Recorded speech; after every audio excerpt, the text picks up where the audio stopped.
And now, preview time. So let's take a look at what's coming your way.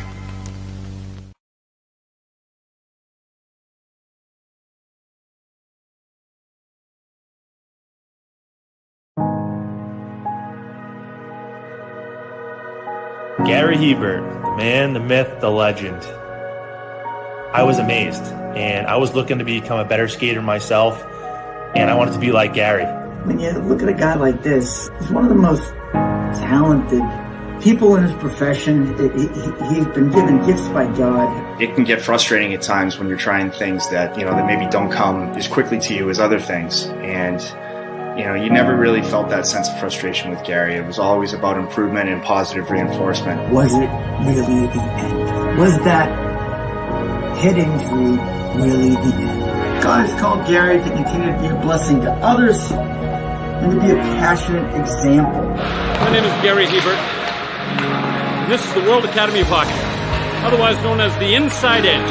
I would recommend anybody that have a chance to come to his hockey school. I think it'd be well worth it. It'd be rewarding to all the kids and anyone he coaches, from whether it's an adult, a professional player, to a little kid like a Mike or a Squirt. Gary, from day one, has been instrumental to my hockey career. I started out as a potential Division III player, and Gary brought me single-handedly through high school and into a top Division I prospect. I owe it all to Gary, the biggest legend on and off ice there's ever been. Listen, watch, learn, be confident, and have faith. Those are the answers I was brought to. Yet, I only now am really learning how truly important those 5 things are. Through preparation, through appropriate thoughtfulness and thinking, we can learn to untie the typical knots between our ears that drive us into underachievement and underperformance. And lo and behold, we can learn, I think, to fulfill our God-given potential. Gary has the innate ability to make people not only better players, but better people. The life lessons they learn from Gary are incredible. I can always remember leaving that rink knowing as a player I got better, or I had something to improve on to get better. And I think that's what you excelled on as a coach, is giving us the knowledge to know what we needed to do to get better. There's coaches who know the game, but can you communicate and create passion in your kids and in your players? And Gary's able to do that. Gary's got great knowledge and the great hands, but more importantly, his ability to connect with people and care for them. His communication skills, to me, really stand out, separate him, and that's why he's one of the best, in the world. Gary's a legend. He's a special, special man.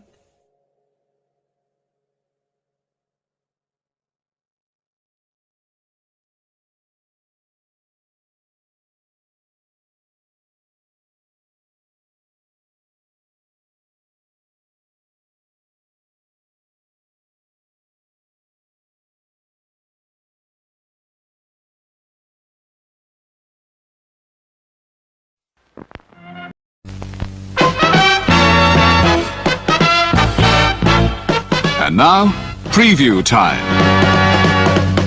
So let's take a look at what's coming your way.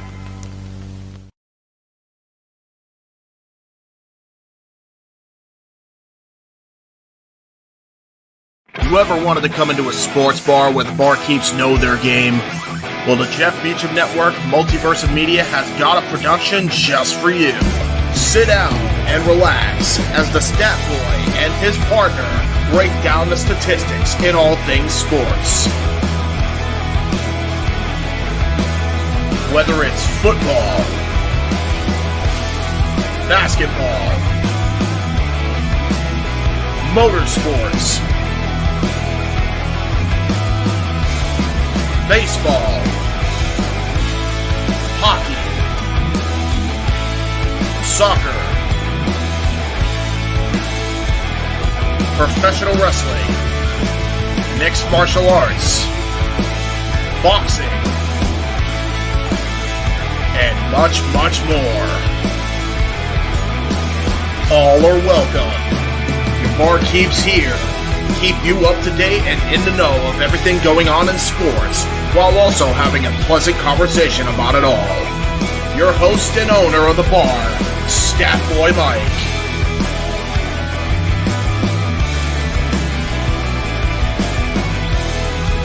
His partner in crime, Dory Lou.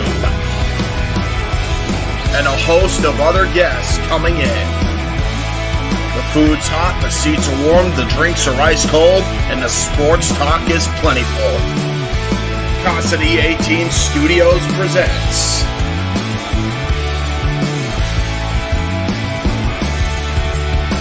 Stat Boy Sports Bar. Take a bar stool and enjoy the show.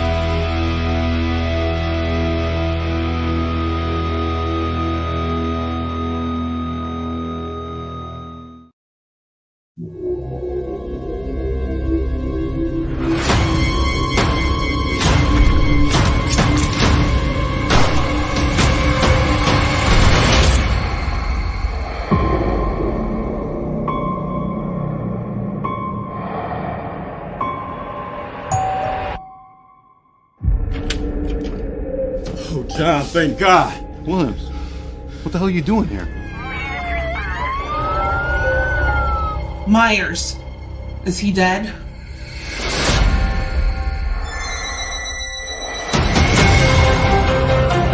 Myers has zero emotion. He has no motives. If he sees, he kills.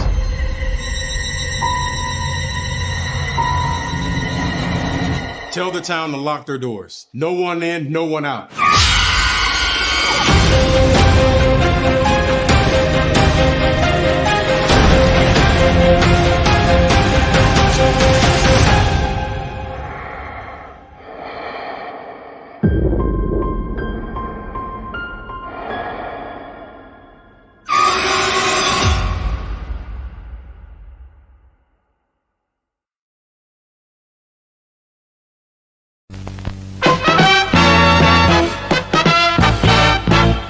And now, preview time. So let's take a look at what's coming your way.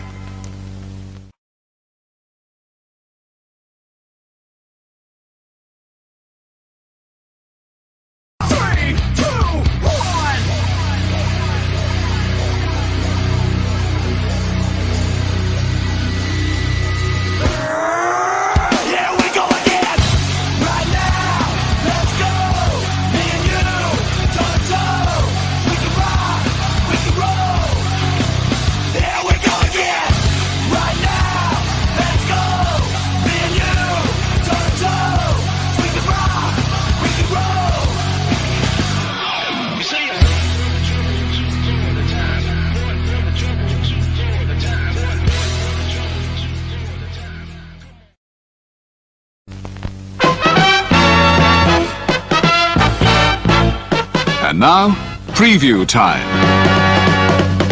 So let's take a look at what's coming your way.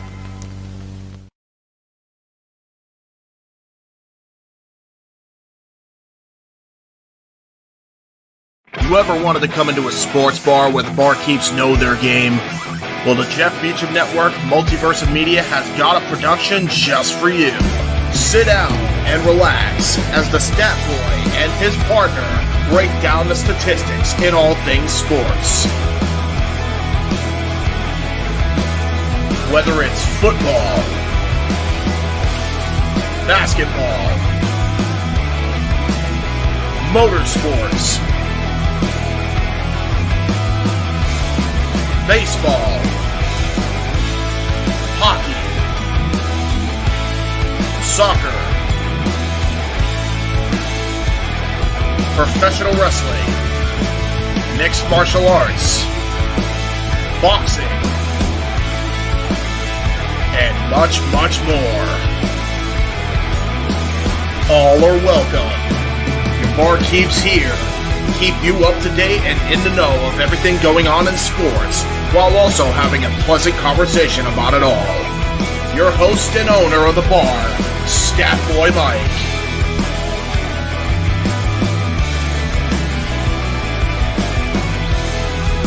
his partner in crime, Dory Lou, and a host of other guests coming in. The food's hot, the seats are warm, the drinks are ice cold, and the sports talk is plentiful. Constant EA Team Studios presents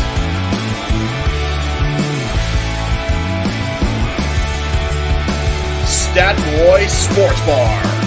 Take a bar stool and enjoy the show.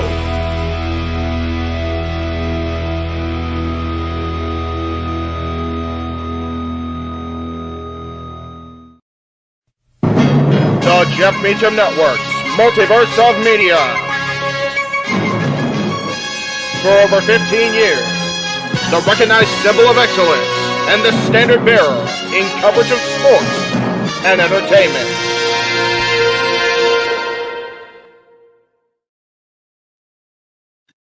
Hey. How you doing, brother? Oh, you're on mute. I'm here. I know you're here. I appreciate it. On time, like I was supposed to be. So what happened was we unfortunately got into a political discussion on the Great Cherry Show. Yeah, that goes, we get into politics. So I was like, okay, I was like, oh shit, it's time to go. So my apologies for being tardy.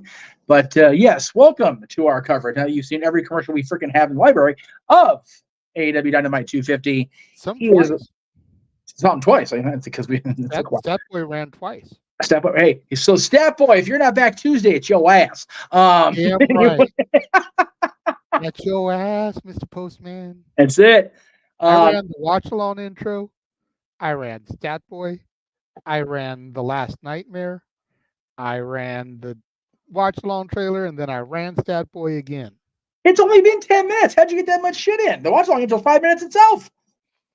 I cut it after the Gary Hebert thing because I didn't want to give the feature presentation when we started. There you go. Yes, but we are here. It's been a day. Thank you all for tuning in. Because since this is going out across the multiverse, thank you to everyone who tuned into the Disney Marathon. You guys are troopers. God bless. Cape Rider was there for most of it. So God bless you guys for watching. Again, if you like that kind of content, we got a ton of that stuff in the Multiverse archives, especially Disney, because we're Disney idiots. So, we cover everything the Disneys. But I did have to cut it 15 minutes short because I was trying to get on the air for Greg. And if you missed the last 5 songs this time, it's in the archives. Just go back and watch the last 10 minutes or whatever. So there you go. It'll be a thing. But yeah, it's Zach's here. Good to see everybody that's in the chat room so far, and we'll be there. We will have Noah and James momentarily. I understand one's going to be late. The other one, of course, will be here as usual, 5, 10 till, whatever the case may be. But we have a pretty damn good show tonight on Dynamite. We've got championship matches. We've got champion versus champion matches. We've got hearing from Mariah May after what she did last week. We've got TV time with the Learning Tree, Chris Jericho. Hi, guys. And that's pretty much what we know. We've got championship match. We've got 5 announced somethings for tonight. So we are winging it for once. Usually Tony's pretty good about adding all the freaking all the bullshit that in last minute, but he didn't even done that this week. So do we get any debuts tonight? You would think so. Major returns. I figure with it being 250, we either trot Camille out to make her big debut.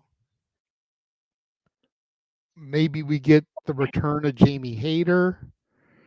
We got to get something for this one.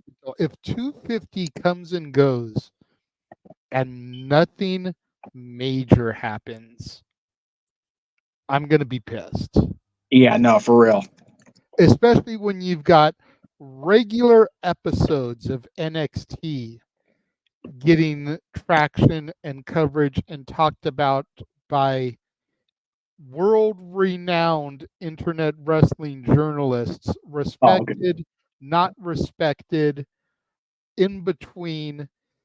Hell, we got Noah to sit and do watch-alongs for these shows. These are not the specials. This is not the Great American Bash. It is just Random Tuesday. Yes. We don't know if Jamie Hayter is cleared. That's the point. Yeah, we don't know that information.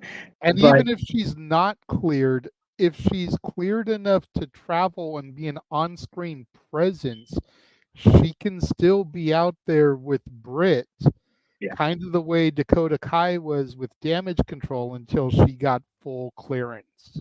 Yeah. She can still be an on-screen presence. Just her return would make the crowd pop. No, for real, it would.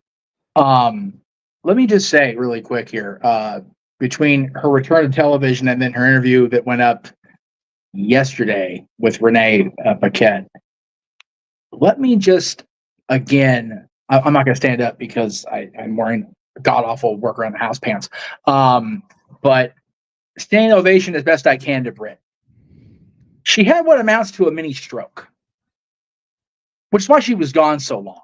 So, yeah, I don't want anybody rushing back to TV if they're not medically cleared or whatever the case may be. If Jamie's not ready for that kind of, again, I don't know what the extent of her injury or absence is, but I would love to see her. I'd love to see anybody come back and be a presence and plant that seed of doubt inside Mercedes Moné's head going into All In. Because that's where we're headed. They haven't made it official yet, but it's going to be a thing. Maybe they make it official tonight. There you go. I was saying this during Greg's show in between the political gaga. It is so much fun to have all this variety to choose from. And yeah, Raw is still, even as good as it's been, it's still a 3-hour challenge in endurance. But at least we know we're going to get more quality for the quantity than we have in a long time on Raw. Yeah. SmackDown, I'm not going to lie, SmackDown's hurting without Roman. Because Cody being the champion is wonderful. I'm happy for Cody. But the bloodline, as dangerous and as strong as they are, I feel like it's just like everybody's waiting. Like, okay, come on. The waiting game. Yeah, the waiting game. But in between, I'm here for NXT and AEW again, and for TNA and Ring of Honor if I can get, have a chance to watch both Ring of Honor and TNA. But man, there's enough good stuff where we've got to watch along for all three companies this week, next week, and depending on how they book the 31st episode of NXT. Oh no, it's gonna be the Great American Bash. It's not July 30th. It's July 31st episode of Dynamite. We may have watch alongs for all three next week, the week after that, because SummerSlam's that Saturday.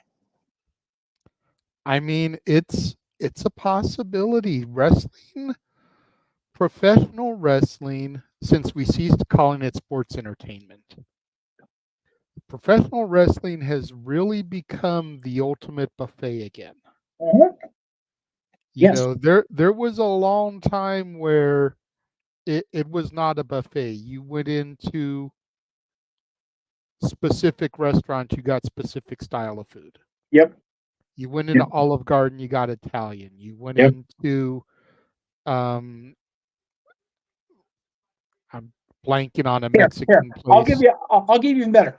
Even going into a buffet, it was like the end of the week. They hadn't got their shipment yet. It's like you got three things to choose from, and they're all crap. Right? Now, with everything firing on all cylinders, it's like you want great storytelling with good action. You've got Raw and SmackDown. And crazy, insane matches with minimal storytelling. You got AEW. You want the minor leagues. You want the up and coming stars of tomorrow. You've got NXT. You want that little bit hybrid of good storytelling and good in-ring action with,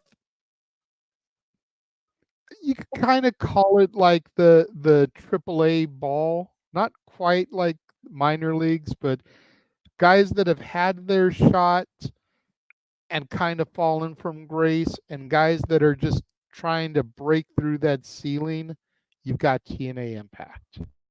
I think you're talking about Ring of Honor. It's like Ring of Honor's like AEW. It's like I don't watch Ring of Honor. That's the one thing I don't get to see. But yeah, everything else, it's Yeah. like you've got it there, because Yep. TNA, you've got your Mustafa Ali's, your Nick Nemeth's, your Hardys, Right. and then you've still got your Josh Alexanders, your Mooses, your Joe Hendrys, guys who are big for their territory, but have never quite crashed through that ceiling to be big in the big boys.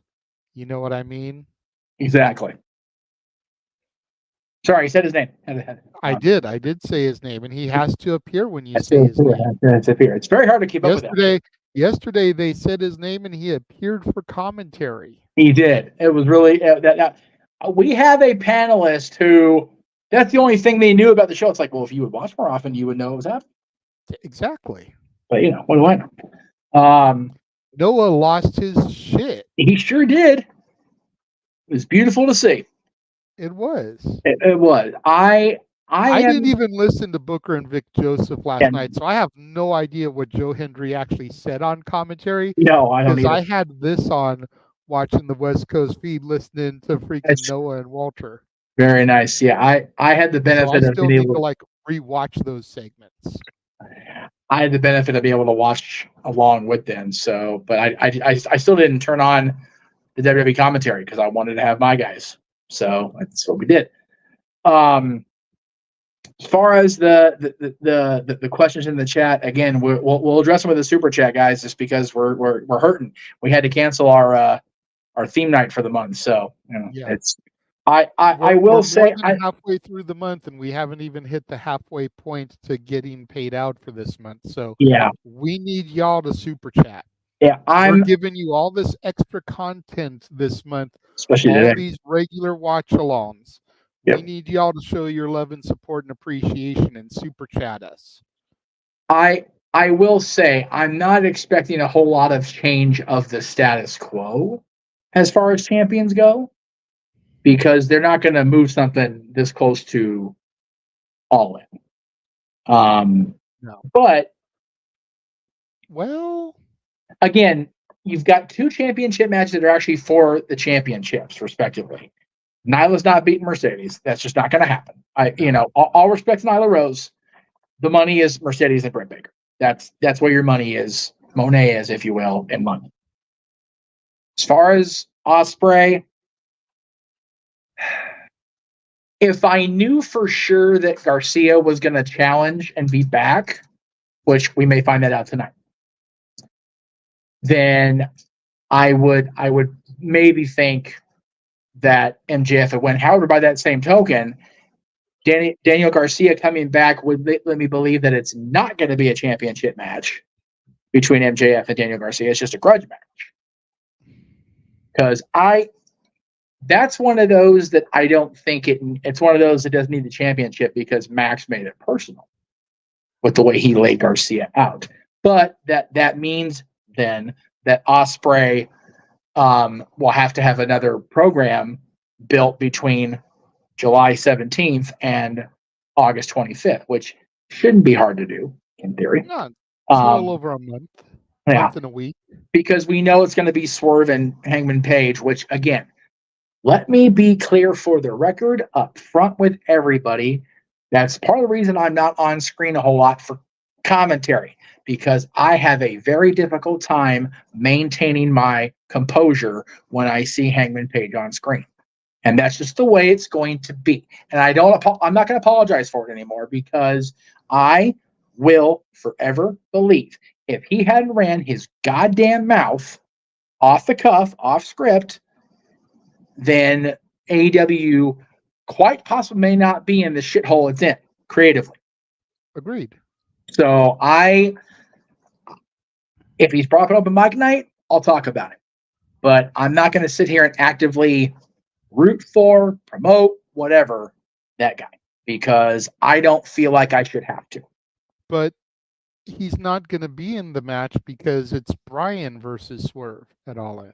Oh, that's right. He lost last Ryan week. won the Owen. I completely forgot about that. I was so angry that he was even involved in the damn tournament. Unless something transpires in the next 5 weeks where the opportunity gets put on the line. Yeah. Then it's still a possibility. Yeah. But he's out of the equation for right now. That's fair. Before we bring in our play-by-play man, I do want to say something really quick about the EVPs. Because I know that it's not popular that I rag on them with a lot of people because they're polarizing, whatever. I encourage everybody, and I mean everybody out there. I don't usually try to promote something not on brand here a whole lot. But for Chris Van Vliet, I'll promote all freaking day twice on Sunday. Go listen to Cody Rhodes' interview with Van Vliet, the one that just went up. Cody himself has something not necessarily negative, but very telling about Matt and Nick's attitude. If you read their book. Okay. I'm not going to read their book on purpose. I'm not going to give them fucking money. But Cody had a retort to what they said in their book about Cody and signing with AEW that tells you everything you need to know. Cody is the guy. There are two people in this entire wrestling world that will go out of their way to not say bad shit about somebody. This guy's number one, Noah Foster. Cody Rhodes is right on his tail. And Cody Rhodes still made sure that the opinion about Matt and Nick and what they said in their book about him was put out there. Yep. So that is why I will not jump off their case. Because if Cody Rhodes can find something bad to say about you, you're just an asshole at that point. It's like Cody refuses to talk shit about anybody, and good on him. He's a good person for it. More people can learn from that example. No, for real. And I love Cody for that because he could so easily take the low road on pretty much everybody he's worked with. And he doesn't because he doesn't have to because he survived the journey and made it home and is the WWE champion now. So, but yeah, it was brought up on Van Vliet's show about. But, you never say anything bad about AEW. It's like, well, I don't have to. However, so he made the point to redirect and go, however, and bring it up. So I encourage everybody to go listen to Chris. Number one, Chris is an awesome guy. I love Chris. But if anybody ever wonders why I refuse to get off the Elite's case, that little snippet of the interview is why. Between Hangman's bullshit with Punk and what Cody reveal about the Bucks. So please get off my ass about not getting out their ass. If you are out there. Anyway, Noah Foster is here. We are just about 5 minutes away from kicking off AEW Dynamite. If you're watching the United States, you're watching on TBS or Hulu on TBS or whatever, however the hell y'all watch your TBS these days. If you're watching outside of the country, I have no idea where you're watching the show. But we appreciate you guys watching us here.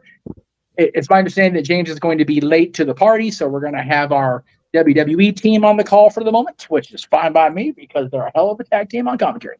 And JJ has the attire for the party. He's got his AEW hat on. My shirt's right here, but I'm still in Disney mode because I haven't had a change yet. How are you today, my friend? How we doing, Noah? Doing well, guys. Hope everyone is doing good on this fine Wednesday as we celebrate this milestone for this weekly standard, between the ups and the downs. More than the worst times and best of times. It's brought itself to the dance now to meet number 250. Looking forward towards what's next in the next 250 with all the incredible moments, the rising, hungry, promising stars of the business. Whether you look at Daniel Garcia, Julia Hart, get well soon, Sky Blue, Chris Statlander. The depth of this roster is so stacked. And I'm looking very forward towards engaging in this episode of the night as we look towards Blood and Guts and AEW All In. And I hope everyone's doing well as we continue our week-long worth coverage of all the wrestling here across 3 different companies. So it's good to see you. As JJ would say, if this stuff wasn't glitching, it's good to be seen. He's currently rebooting at the moment. No worries. Yeah, I am. I even said this. I forget what show we were talking about this on. I have not found Dynamite to be, I have to get home for it. Like it hasn't made me do that here lately.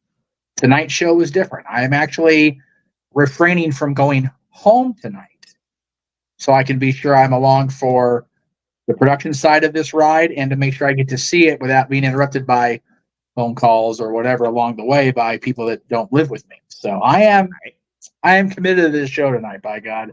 But like I told everybody when we started it, we've got 5 somethings announced for tonight, whether it's a match or a segment or whatever. And that's really all we've got. But what we've got is freaking awesome. We're going to hear from Mariah May after what she did to Toni Storm last week at the very end of Dynamite, which is freaking bananas. That's pretty and I said his name not so long ago, and now he appears because James Hebert is here after all. So there you go, brother. I just made it. I was my uncle kept me on the phone for longer than expected. You're good, man. Hey, you're here. You made it. Family does. You're good, bro. And you are here, brother. So we appreciate you. So we're gonna have all 3 of our guys now. We're gonna have the triple threat of commentary awesomeness. I love to see that. But yes, we'll hear from Mariah May tonight. As I said, we're gonna have TV time with the Learning Tree, Chris Jericho tonight, and then we've got 3 matches announced. Of course, the International Championship kicking off the show tonight as MJF and Will Ospreay go to war after what happened with Daniel Garcia and the promo that James tagged me in on Twitter. Max is here to whoop ass tonight. I'm here for it. God damn, Max was on one on that Stairmaster. Fucking hell. Dude, that was one of the best promos I've seen by Max. I mean, he's already one of the greatest promos. So is Will, by the way. Yeah. Oh yeah. I mean, the A1B. Ah! Yeah. Why are they putting this shit on free TV? It pisses me off. That's only calm down, James. Calm down. Breathe. It's okay. What happens sometimes on AEW? They give you pay-per-view worthy television. Again, Dynamite's always a mixed bag, but once in a while, you get a show that's almost worth the price of pay-per-view for free, and I don't complain either way. Something tells me either it's going to be Max and Garcia or it's going to be something screwy happens. And then MJF actually wins the belt 30. I'm expecting at least one screwy fin tonight because the Road to All In is in full throttle now, and we have Blood and Guts next week. It's interesting to bring up Daniel Garcia, considering, again, he was the last victim of MJF, and also the fact that we know the bastard Pac is looking to head back home to Wembley Stadium and has a guaranteed shot now at the AEW International Championship. I think you've already booked your 2 matches, bro, for AEW All In. Just a matter of those are worth the price of admission alone, for real. Not to mention, we already got Swerve Strickland versus Bryan Danielson for the AEW World Championship, and Evil Glenn Mariah May taking on Toni Storm for the AEW Women's World Championship. And, say what you will about Swerve's reign, but there's no way that match ain't going to deliver because it's Swerve. We know he's a good worker. We know Danielson's a great worker, one of the greatest of all time. Right? Perfect main event because if he ends up winning, God, what a moment in Wembley. I'm anticipating. I hope they go with it. I could see them not, but I really hope they give him that last hurrah as world champion. I would lose my mind. But anyway. Make sure you guys are synced up because on my end, we're getting to the end of Big Bang Theory. So make sure they're synced up. I am as well. So we all should be synced up. There should be no excuses. So as long as it holds up, I think we're ready to go. So that being said, folks, it's Wednesday, and you know what that means. We have arrived finally at AEW Dynamite 250 here at the Championship of Multiverse. Welcome to the live watch event schedule. 2024 hashtag We Gonna Die. We're in Little Rock, Arkansas tonight from the Simmons Bank Arena, and everyone's favorite scumbag is coming out to the ring to start things off tonight. Welcome to the show. Hello, everybody. Welcome once again to the Multiverse. We have live watch event schedule specials here. I'm the Seminole Foster with James Hebert and the Renegade Wrestling, JJ Williams. And guys, we're kicking things off hot tonight on this milestone episode of Dynamite with the AEW International Championship on the line in opening contest. So are you ready to go tonight? Ready as we're gonna be here. Yeah, I mean they're not wasting any time. I'll tell you that right now. Maxwell Jacob Friedman immediately coming out. They're gonna kick things off with the International Championship. MJF, Will Ospreay, 1A, 1B. This is going to be a show-stealing match. This is the living embodiment of follow this. We haven't even had the match happen yet, by the way.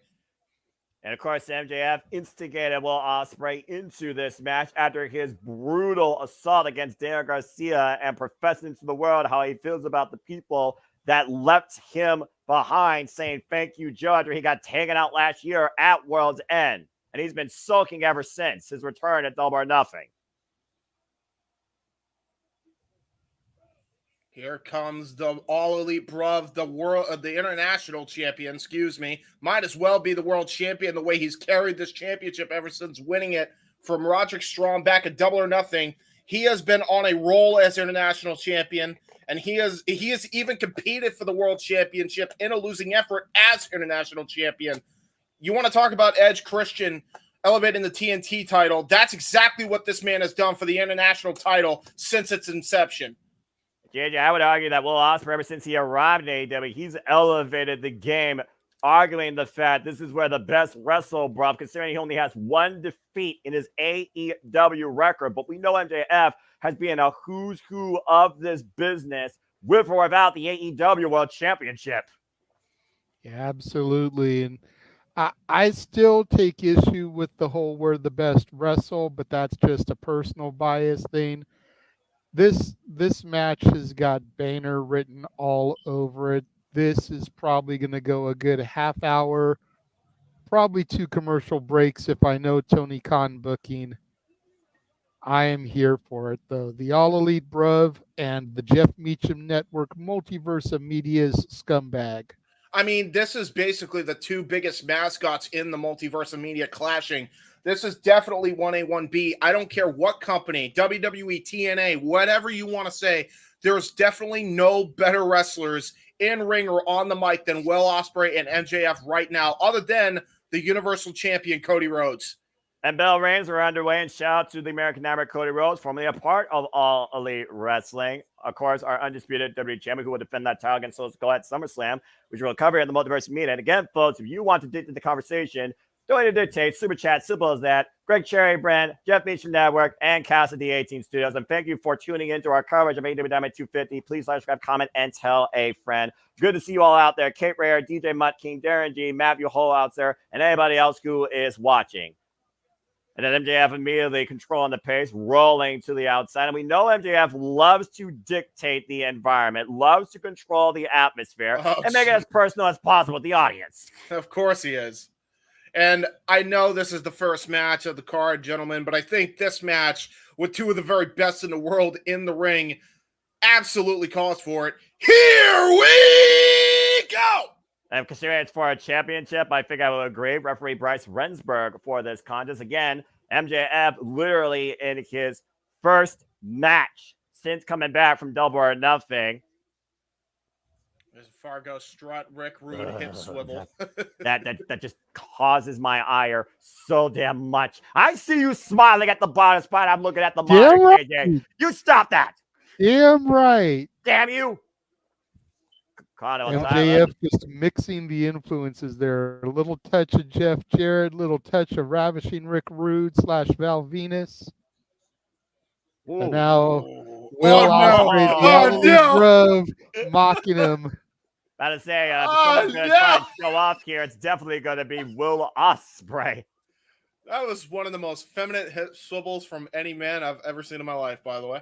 It takes a bow. Bravo from the gentleman of the ring, the All Elite Bruv, Will Ospreay. Calling him a tie up again, the side held up by MJF. And of course, MJF, like I said, being a who's who in this business. Brian Danielson's 63-minute Ironman match. Kenny Omega to define the longest reigning AEW World Champion. Adam Cole, Switchblade Jay White. Of course, Adam Cole last year at Wembley Stadium in the main event. Headlock takeover, head scissors escape. Both men right now giant for position. Ashton picking up the pace here on the mat game. Wait for the kick. Then he moonsault, lands on his feet. MJF blocking the shot, ducks to their knee for the Ospreay off the ropes, looking for the Os cutter. MJF to follow up, ducks to their knee, handspring, overhead kick. MJF drops down, stalemate. Jesus, what an exchange already, and we just started. Again, MJF is going to have to be clever. I don't think he can out-wrestle Will Ospreay, but I think MJF can definitely try and outsmart him, especially if he exploits his emotions after that connection Will Ospreay built with the likes of Daniel Garcia that MJF took out prior to this match. That Will Ospreay asked before. Yeah, and he's out for blood, folks. I mean, that's really what it comes down to. MJF is out for blood, and you mentioned the personal effect, Noah. How about this one, JJ? Did you see that promo that Max cut while he was using the stair escalator? Absolutely going the hellacious route of calling out his grandmother and the death of that. Oh, yeah. MJF doesn't care what bone he has to pull or what heartstring he has to tug. He will use everything possible to his advantage. Tope Suicida, or Tope Con Hello, excuse me. Yeah, you're all right. Again, Will Ospreay once again taking to the skies the aerial assassin, former IWGP World Heavyweight and multiple-time Junior Heavyweight Champion. Ooh, nice stun gun there by Will Ospreay into a nice Yakuza kick, back suplex combination. Going First for a cover of the cover match, there, too. level press, no body weight on the cover though, but Ospreay has taken control. Mm-hmm. Will Ospreay right now might be looking to sink the blade at MJF, and MJF aware of it. We know Will Ospreay comes in with the Os Cutter, the hidden blade, and if he chooses to, that Storm Driver. MJF, of course, has the Fujiwara armbar, the Salt of the Earth. Oh! Drop toe hold, sends Ospreay in the second turnbuckle and put in the boots to Ospreay in the corner. Yeah, absolutely legal. Nothing against the rules about that. Just using his ring to advantage. There's that arm wringer right into the turnbuckle, and MJF has taken control of this matchup. And MJF once again reminding the crowd that he is better than you, and you know it. And that's been the MO of MJF since day one, JJ. But of course, when he came back at Double or Nothing, he said, bet on yourself because I'm not fucking leaving. And I do wonder at the end of the day, is he doing that for AEW's benefit or his own selfish gain? Little of both. Little of column A, little of column B. MJF right now trying to hit Ospreay with those mind games. He's trying to get inside the head of the champion. Absolutely. Grabbing Will Ospreay down, grabbing his hair, and just whiplash effect against the mat. Yeah, and of course, he's working on that arm too, Noah, for his Salt of the Earth Fujiwara armbar. Well, again, you think about the matches we talked about, the people he beat, including the AEW originals, Darby Allin. Of course, he and Darby Allin had a hell of a rivalry for the better part of the later half of 2021. Jawbreaker there. And once again, off the ropes. And oh, man, takes him out with a kitchen sink knee. And, of course, still in possession of that 100K Dynamite diamond ring. Has never lost it since inaugurally winning it. Oh, wow. Look at this. Both men. Oh, wow. Knock millionaire by MJF. Cover with the leg and a 2 count off that. Almost a Brexit breaker. Almost. I remember that used to be the Truth or Consequences suplex jawbreaker. That's famous from Art Killings of all people. Raw and Truth. And that's what's up, right? That's what's up, apparently, huh, JJ? Shout out to TNA. Yep. And right now, might be looking to drive Ospreay's head in the mat with the heat seeker, but creates separation. Ooh. Meanwhile, slingshot cutter! Cover 2! No! Wow. MJF has pulled out moves I have not seen him do. Taking a page out of Frankie Kazarian's playbook. Another shout out to a great JJ. I mean, again, JJ, you said yourself, MJF, student of the game. For a guy that's only been involved in the business for 8 years, the amount of experience that he brings and ring awareness goes beyond his years in this business. It's quite incredible to see. Absolutely. Of course, we've really seen that come forward in his time here at AEW. Pit Cheerio, the phenomenal forearm by Will Ospreay takes MJF down, but unable to capitalize, though. Ospreay down his back, unable to even float over into the cover. And of course, Will Ospreay's influence is included but not limited to AJ Styles, Amazing Red, Hayabusa, and of course, Juice and Thunder Liger. Yeah, one of those 4 men you mentioned, we actually saw in action recently. There's that phenomenal forearm replay. And right now, Will Ospreay grabbing his forearm for MJF. To your point, we just saw Marufuji go one-on-one with a phenomenal AJ Styles. And, of course, Will Ospreay earned his name of recognition last year with his global. Whoa, man! Oh, great! Pillsbury flop out of the cartwheel by Will Ospreay. Taking a who's who across the entire world in this before signing his contract to All Elite Wrestling last year at Full Gear. Look at the way Ospreay was holding his ribs, though, there. Yeah, and you'll notice, good point, JJ, there's tape around his ribs, or at the very least, he's got not only medical tape, but it looks like he's got a sweatshirt wrapped around to keep the tape on. Well, again, Will Ospreay has been continuously in action defending that title. He's defended against the likes of Kyle O'Reilly, Brian Cage, moonsault, follow through moonsault, running, shooting star press, could MJF out of the Lyra press, a 2 count. MJF tried to scout that, and there was no way. And there's the Sky Twister. Hook of the far leg, and near fall again. Man, that's what makes Will so dangerous, man. He really is the aerial assassin for a reason. Again, Ospreay makes this criminally look easy. Yep. And that's no insult to him. That's just how damn good he is. Looks like he's setting up for the blade. Yeah, hidden blade attempt again. MJF had it scouted. Look at him rolling to the outside.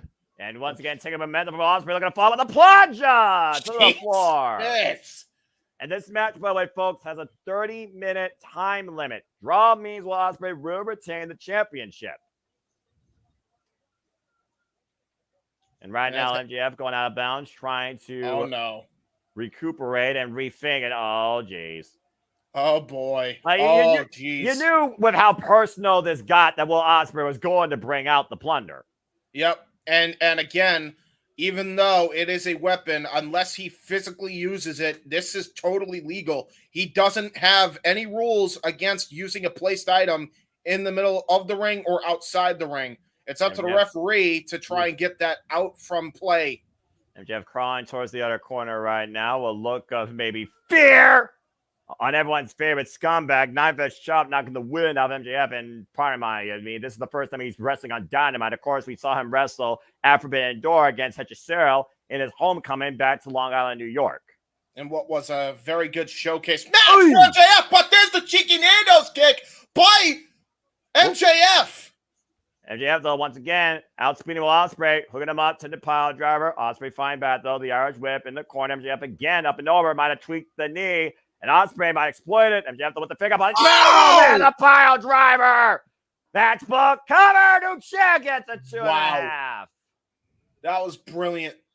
That was brilliant. The fake out into that stump pile driver into the matchbook cover. This is just pure textbook. Tremendous IQ wrestling here by Max. And we've seen Will Ospreay as of late in his matches, JD, really grabbing his head and neck ever since those wars with Bryan Danielson, particularly. Yeah, I mean, Bryan Danielson is going to do damage to your body that's long-lasting. Yeah. And, of course, long-lasting tonight might be the learning tree, as we have TV times to come tonight with the learning tree Chris Jericho, and you wonder if he's going to explain his actions towards Samoa Joe. Also come tonight, Nyla Rose challenges for the TBS Championship Open Challenge, TBS title on the line. Mercedes Moné defends the gold. And Mariah May also speaks tonight regarding her timeless assault on the AEW Women's World Champion. And, of course, our main event, champion versus champion. Swerve, Strickland, the AEW World Champion, goes one-on-one against the Rainmaker, Kazuchika Okada, the AEW Continental Championship. Both these men will be involved next week, Wednesday, at Blood and Guts. And also right now, trying to create some separation. MJF now looking to exploit the legs. Right to the face, though, creates separation here. And Ospreay, once again, back to the chops, trying to wear out MJF. We know how far MJF's cardio can go. Pop up and over the back body drop. Again, textbook wrestling maneuver by MJF. And that's the story here. Technical prowess versus high flyer. But both men can absolutely go the high flying or technical route at any given point. That's what makes these two men so good in the ring. To James' point, JJ, we look at the key factors here. What could be the key to victory for Will Ospreay to beat a man that has barely been pinned or submitted in AEW history? I mean, outside Samoa Joe, who was the last person to beat MJF? I wouldn't even begin to be able to tell you that, but Ospreay just has to capitalize if and when Max ever makes a mistake. The downfall to Max has always been his arrogance and his cockiness. If Ospreay can exploit that, then he can pick up the victory. And to your point, by the way, JJ, as he has him in this figure 4 leg lock, he was talking trash and slapping Will as you were mentioning all of that. So absolutely, this could be Will Ospreay's changing of the guard here. Figure 4 leg lock applied, center of the ring. Of course, you know your patella is your own worst enemy. Only way out of this move is to reach the ropes, roll over, and reverse the pressure. MJF standing in between Will Ospreay, though, and really applying as much pressure as possible here. The people trying to Will Ospreay, though, to roll over and reverse the pressure. Can he make the exchange? And does so! And MJF right now is his own worst enemy. All that pressure on the knees of Maxwell Jacob Friedman. MJF close to the ropes, though. He's just got to extend his frame. He's got those long limbs.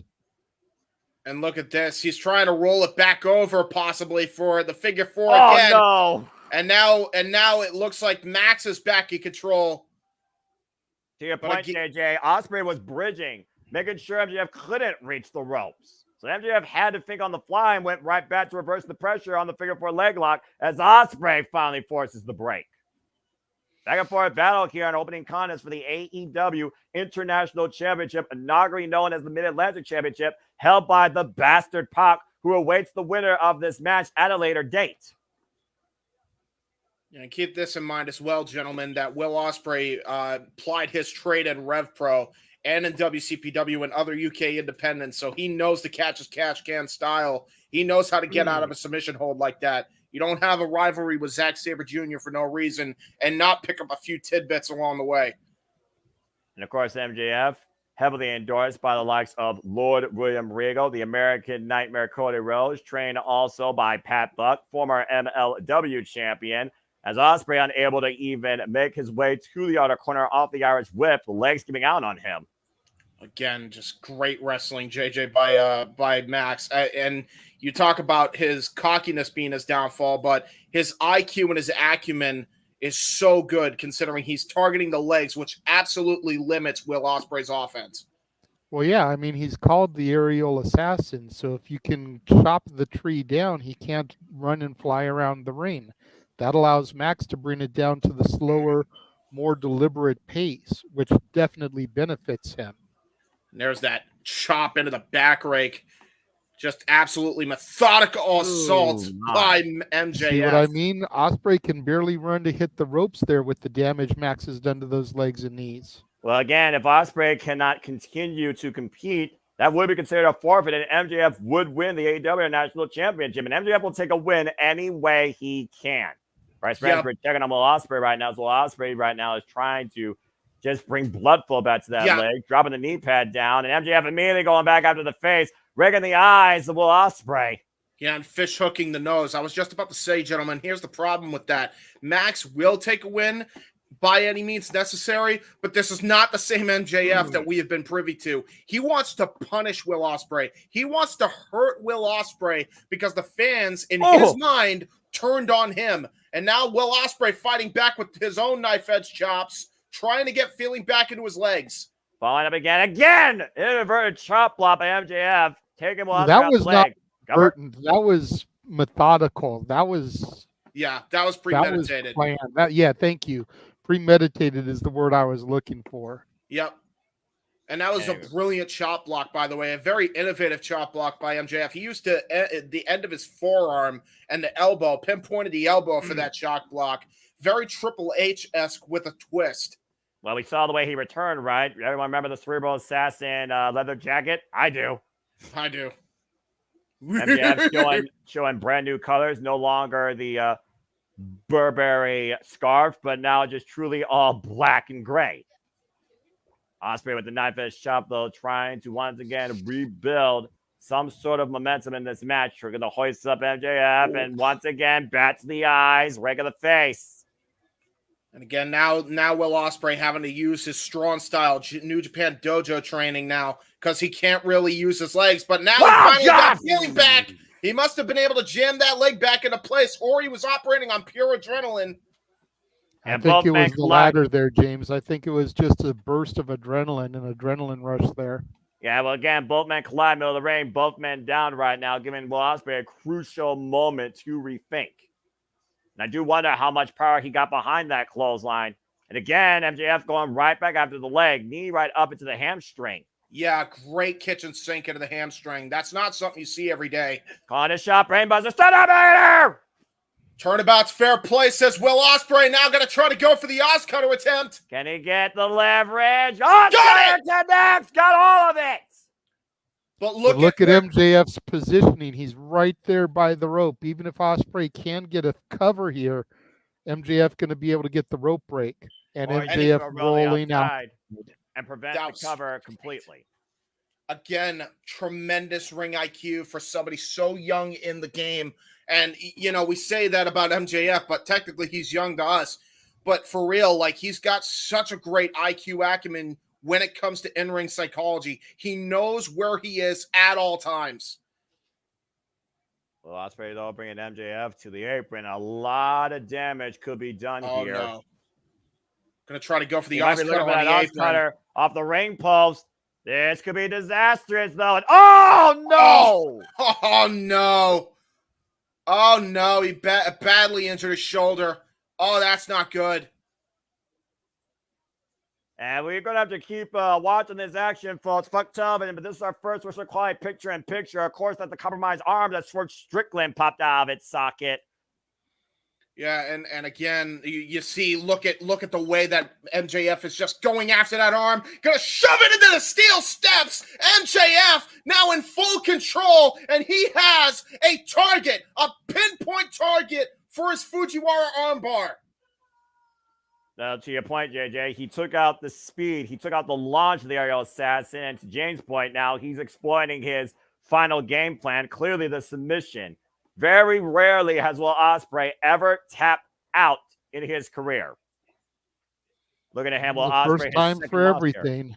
Well, I mean, again, Kazuchika Okada tapped out to Bryan Danielson. Hasn't been seen since he tapped out to Shinsuke Nakamura back in 2015. And I think that was during the G1 at that time, but I'm not fully sure. I'm sure Sandy could confirm that for me. Shout out to my friend Sandy. Shout out to the FTW crew. Of course, been together through AEW's history since day zero. Of course, AEW folks, tonight, AEW Dynamite celebrates episode 250. As we look towards what the future brings in this dynasty. And of course, to the coming night, we'll hear from Mariah May and see Swerve Strickland go one-on-one with Kazuchika Okada and have TV time with the Learning Tree, Chris Jericho, and more to come. And right now, MJF again going right back after that left arm right now, just stomping on it. Oy! Yeah, just pure textbook wrestling here. And that's the thing. MJF so far, even though he's been caught with a few moves, IQ-wise, he's wrestled the perfect match so far. Attacked the legs. Now he found an opening to attack the arm to set up for his salt-to-the-earth armbar. Well, again, we talked about before, MJF has all the tools to be literally a top player in this business for generations to come. There's a reason why he was AEW World Champion for over a year. And yet he still believes there is so much to prove. There's a reason why he says and lives by, bet on yourself. You don't have to like the man's actions, but you have to respect what he brings to the business. Literally a cerebral assassin of his own sort and class, JJ. Absolutely. And you could kind of see there before MJF went to the arm again, walking around the ring, displaying that arrogance and cockiness. It goes back to what I was talking about. Ospreay needs to be able to capitalize on those things. Could Max be letting the fans get into his head a little bit? You can see him jaw-jacking back at the crowd. Yep. As we're back here on AEW Dynamite 250, opening contest for the International Championship, Will Ospreay versus MJF. Once again, we'll go for the handspring, but MJF able to scout it, though, and takes the left arm out from underneath Will Ospreay. Double underhook. Oh, man, shoulder breaker. Yeah, and that was an Angel's Wing style shoulder breaker. That was brutal. And right now going for a pump handle. Made it to pin by MJF. Cover two. No. Oh, my God. We've seen MJF use that move before against Darby Allin when he was the AEW World Championship. Yep. It was in that fatal four-way at Double or Nothing the year prior. Again, folks, we'll be back here next week, Wednesday, covering AEW Dynamite Blood and Guts as we continue the road to All In Wembley Stadium. And, of course, that will be in late August. MJF right now once again seeking his prey, smelling blood in the water. Ospreay hammerlocking the arm on the rope. And MJF again able to exploit the already compromised left arm of Will Ospreay. MJF in firm control right now. This contest. Irish whip reversal, though. Front off. The hell was that? That was a kick right there. I think that was one of those handspring corkscrew kicks that he was looking for earlier, but was unable to execute. And right now, Will Ospreay has a chance. You never can count out the aerial assassin. We all know this, guys, all right? No, definitely not. It's just not something I had seen before. Well, again, Will Ospreay, he takes inspiration from Marufuji. I actually missed it because my Wi-Fi almost crapped out badly for a second. No, you're fine, man. And right now, Will there's the replay. I'm about to say, you see the replay now? It's working for you? Ospreay had to play. Ospreay, of course, had to plan on the fly. There's something about AJ Styles and Marufuji that they share in the wrestling philosophies, and that is innovating on traditional moves that your opponent expects, turn into something your opponent doesn't expect. And Will Ospreay takes a lot of that in his arsenal. There's a reason why Marufuji is one of his greatest heroes, and he beat him last year in a dream match at Corrigan Hall. Oh, great Enziguri counter! That was a great Enziguri counter. And now look at this, into the torture rack position, accordion rack. A bit of torture rack here, action spin. Ow! And down, cover, kick out. That was a great torture rack bomb, but it did not get the win for Ospreay. You got to consider, again, there was no pressure. We talk about fundamentals, JJ. Ospreay did not have the legs over both shoulders. Could have cost him the match there. Audience chanting "Fight Forever." Our opening contest here at AEW Dynamite 250. Keyword, folks, our opening contest here at AEW Dynamite 250. And we're not even. We're in the third gear. We haven't even reached fifth yet. And Ospreay right now regrouping as MJF rolls towards the apron, prevents the chance for another cover, and rolls once again to the outside. Again, brilliant strategy IQ by MJF. He's wrestling the smarter match here, and he's making Ospreay have to go out after him, absorbing energy, exuberating energy, whatever the word is. Darren G, of course, right now. Appreciate your comments. And MJF right now is taking a powder, saying he's done with this. And Ospreay right now fought MJF in the eyes. Oh boy, this is about to get more violent. Yeah, it is. And welcome to the interactive portion of AEW, folks. AEW is known for it. MJF and Ospreay are fighting up in the stands, and Bryce Rainsburg in hot pursuit. Again, this is for the International Championship, so you got to offer a little bit of leniency here, considering where emotions are at.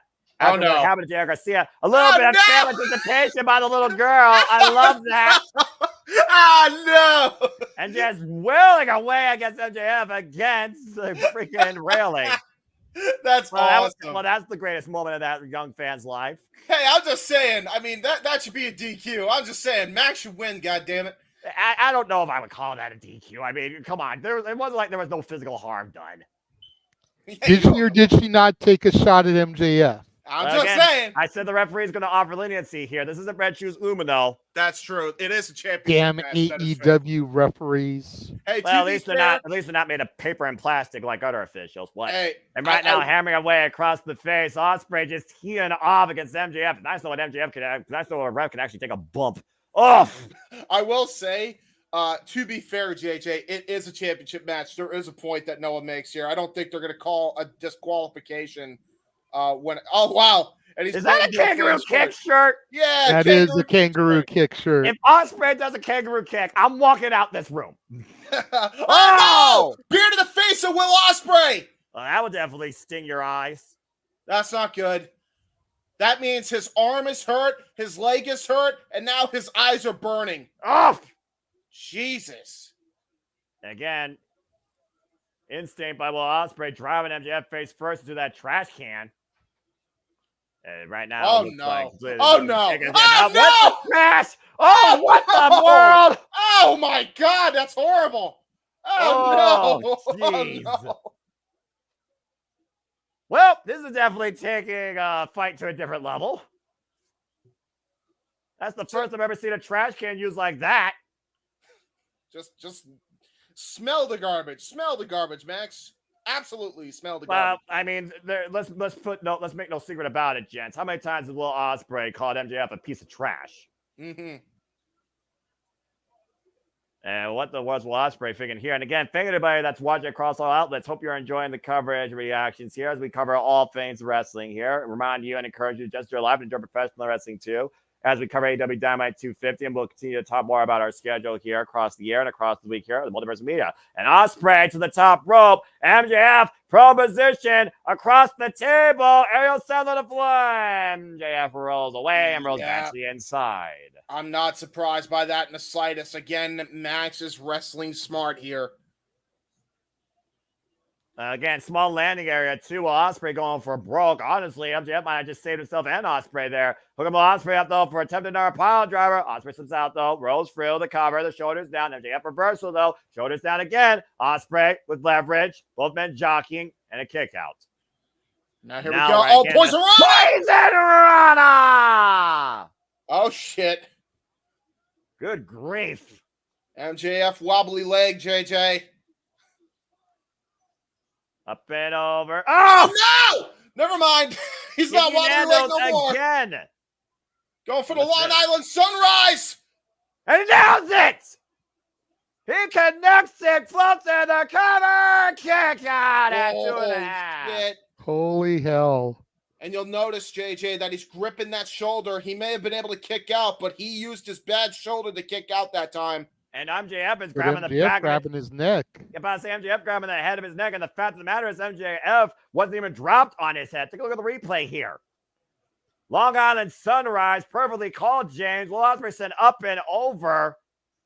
Yeah, that's a good point. Grief. And MJF quick to follow with the pinfall, and Ospreay somehow finds a way to kick out.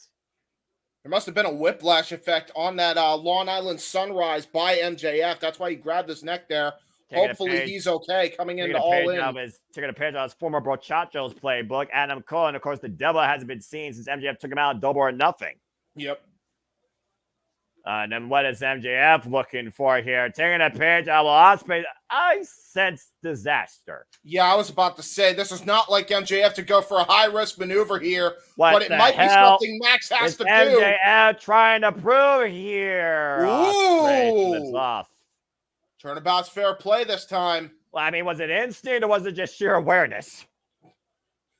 Or just, yes. you know, yes, divine intervention. I was about to say what JJ said earlier, a little bit of column A, a little bit of column B. Yeah, AKA, yes. And now MJF taking a bite out of Ospreay's arm. Okay. Damn.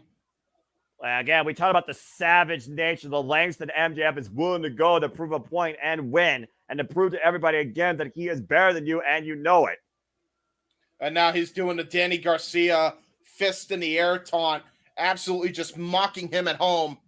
And of course, we know Danny Garcia, JJ. Again, Danny Maddox says he can't even feel the entire right side of his body, but when Danny Garcia comes back, he won't be getting Dancing Garcia. He'll be getting Red Death. And MJF does not seem to be sweating that at all. Interesting dichotomy here. And right now, once again, going back to the nose, giving Ospreay a seat. What the hell is MJF looking for here? What? Going back inside, breaking the count again. We got a 10 count here on the outside, folks, for international championship matches. Keep that in mind. No. Oh, no. I know what he's going for. Haluva kick attempt. Haluva kick attempt. Oh, my God. He got all of it. Jesus. That heel of the boot right underneath the jaw of Will Ospreay. And MJF basking in his own sinister work. The crowd he really draws from the ire of the fans. It's almost like we're lending him that negative energy. Now drinking water, tossing it into the fans.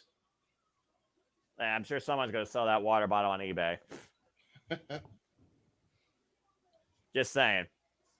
Again, this is for the AEW International Championship, folks. Our opening contest there. This title previously held by Roderick Strong, Orange Cassidy, John Moxley, and of course the inaugural champion, the Bastard Pac, who awaits the winner at a later date. I imagine Wembley Stadium. Ospreay set up and over, lands on the barricade though, and pulls off an off cutter from the barricade. But immediately Ospreay unable to capitalize, grabbing that left shoulder again. Noah, we've got to be nearing the final couple minutes of this match. You said a 30-minute time limit.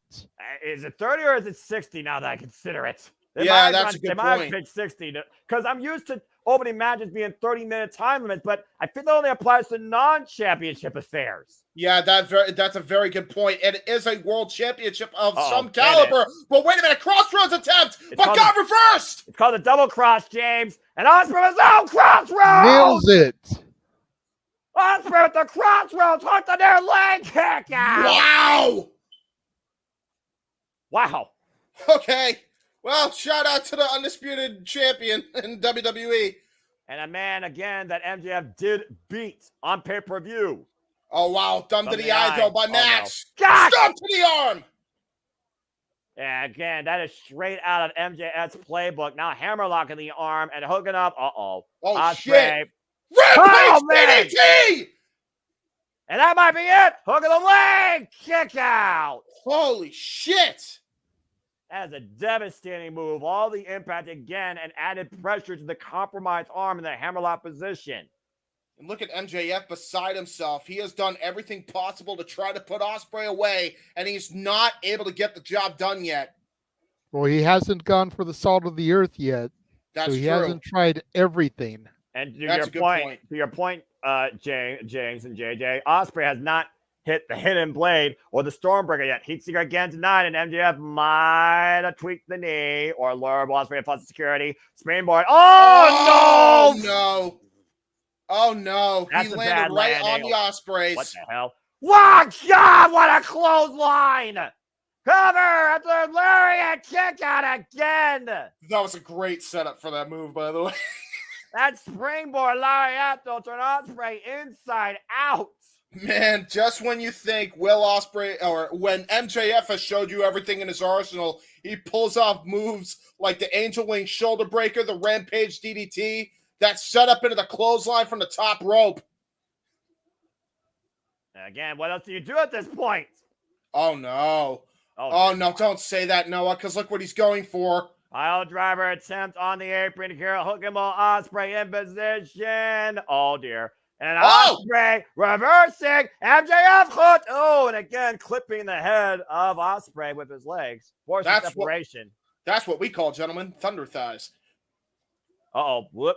Up and over again. Looking for the German suplex. Both men right now just literally preserving their lives. Coming a thrust kick. Great thrust kick by... Is the table on that side? No, it's on the other side. Oh, no. No way. No way. Not the Styles Clash. Way. Styles Clash on the apron. Oh, my God. That was right on MJF's nose. Ahead of the 20th anniversary of TNA Slammiversary this weekend, Ospreay with the Styles Clash. Yeah, again, his greatest inspiration in professional wrestling. Phenomenal move. Devastating impact. Rose in the cover. Sarah the ring kick out. Wow. By MJF. But not a lot behind it. It very well might be an hour-long match, gentlemen. That might be exactly what this is, because they've been going at it for a very long time. Well, it certainly wouldn't be a first in Dynamite history. Him and Adam Page and Bryan Danielson had a classic that went the 60-minute time limit. This is a brutal match so far. I think we're about to kick into the fifth gear here. Both men operating on fumes, but adrenaline kicks in these type of scenarios. Ospreay hoisting up MJF, attempted powerbomb here. What? Got all of it planted! Great cane bomb by Ospreay with one arm into the cover! Oh, and MJF kicks out again. Woof. And again, Ospreay putting his shoulder towards his body, thus leaving pressure off the cover. To the point you all said earlier, Ospreay's shoulder has not been the same since that shoulder breaker. Yep. And all the further damage done. Campbell Ospreay put down the devil. Is he on another level? Stay tuned. TV sucks. First world quality picture in picture. I said 30 minutes and 2 commercial breaks. It's been over 30 minutes, but this is the second commercial break. So I think it's safe to say with how far and capable these two athletes are willing to go, we have a 60-minute time limit classic draw in our hands and a rematch waiting to happen. Doc Samson right now checking on Will Ospreay, who again has been clutching that left arm and shoulder this entire match ever since the attempted Fujiwara armbar saw the earth, and of course the double stump to it probably didn't help matters either. And that hammerlock package DDT, everything MJF has thrown against Ospreay has been a focus attack primarily on that left arm and shoulder. And of course, to come tonight, Mariah May speaks. Sports Stream versus Kazuchika Okada, TBS Champion Mercedes Moné defends the TBS Championship against Nyla Rose. We'll get TV time with Chris Jericho. He's trying it again. He's trying to put it back into place, possibly with Doc Sampson's help. That's the goal here. I don't know. So while we have this little commercial picture-in-picture break and looks like they're tending to Ospreay. Yeah. The reason I've been so silent during this match is twofold. Please. Number one, I've just been taking it in because these two are fucking phenomenal. Yes. Number two is because the opening moments of the contest where they did all those great moves and counters and stalemate, I really wanted to just rip into some shit, but I decided better judgment bite my tongue because we're trying to keep positive for 250. But yes. I was really biting my tongue about should I or should I not say some shit. Oh, wow. Wrestling has its own unique showcase, JJ, across the companies. And I can understand your standpoint being the generational fan you've been of the business and the outlook towards, the execution of moves and performance. So and it's got nothing to do with that. It's got with certain people who try to call other people that do similar series, gymnasts, choreographed gymnasts. But they come out here and start this, and that same guy's probably busted his nut about 3 times already, going to give this shit 7 stars. Well, those people that's where I'm going to leave it. Let's not go any further with it. But now you know what I'm talking about. Well, I kind of already knew what you were talking about. I was just trying to take it down a different road. But again, JJ, I respect you as a fan. I respect you as an analyst. I respect you as a friend. And I also say, again, everyone has their own opinions. Doesn't mean they are factual. Doesn't mean they should be taken like they're the gospel. And let me just say, Strawberry Arnold Palmers from Arizona are fucking amazing. Get them if you can find them. I'll stick to my Mountain Dew. Thank you. We're back here on AEW Dynamite 250 folks. Our opening contest, AEW National Championship. It's me, the Seminole Foster, with James Keeper and JJ West. What a play connects! Holy shit! Cover two! No! Why are you kidding me? I think he's going to have to break out the Tiger Driver, guys. The move that he's hesitated so much on executing since that match with Danielson. If Ospreay is going to win this and retain it, I think he's going to have to break it out. And you may be right here. Looking for the Oscar again. MJF scouting him, though. Catching him. Hooking him up for another. Pile driver! Falls in the cover, and Ospreay gets the shoulder up at 2. Holy shit. Holy hell. It's going to take something more that the other person isn't expecting or something really deep with visceral behind it. To your point, JJ, it very well might take the Storm Driver. As we were talking about during the commercial break, Doc Sampson apparently popped that shoulder back in place. God. And then wham, that hit in play. Caught him to a flush coming in straight to the face.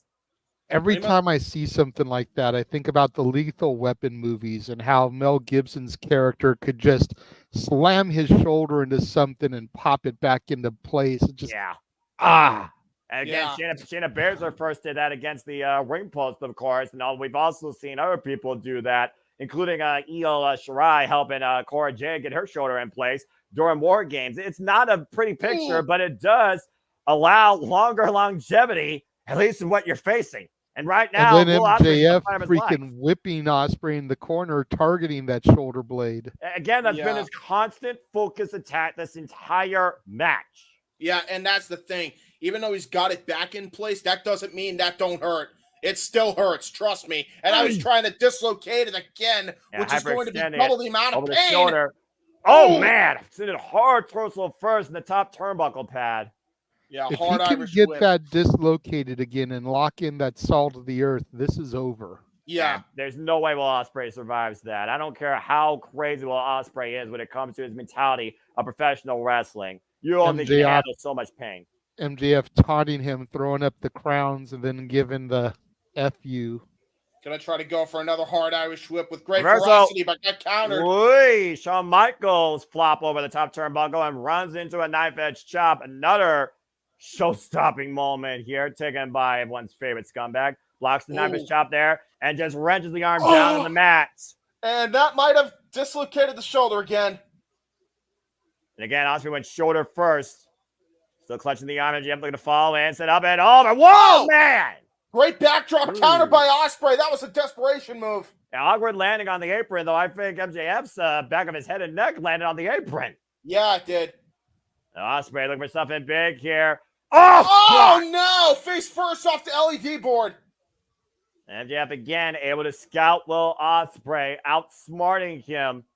Hit it! Connects! Holy shit! But how much damage did that do to Ospreay himself? Yeah. God damn.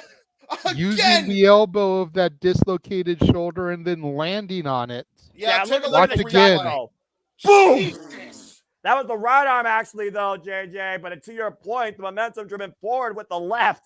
MJF literally might be TKO'd. Yeah, that suicide dive, hidden blade, and he definitely caught himself bad on that shoulder. He actually stopped himself into place, which I don't know if that hurt his shoulder or may have put his shoulder back in his socket. That's the risk you run with those type of maneuvers. Go for another phenomenal forearm to the back of the head. MJF might literally be out for the count.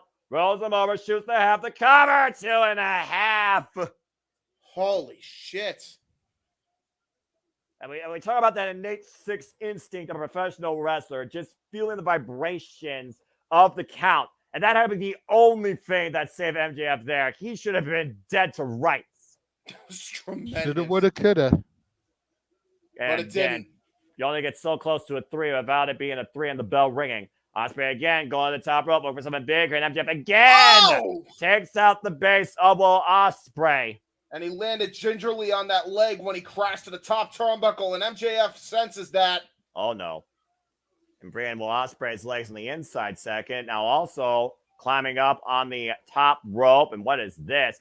Looking for the Hurricane Rana. Ospreay, though, with the counter of strength. Oh, shit. Oh, no. Gonna go for the Styles Clash off the second rope. JJ, I think Jesus you're on to Christ. something here. Oh! Styles Clash. Holy shit!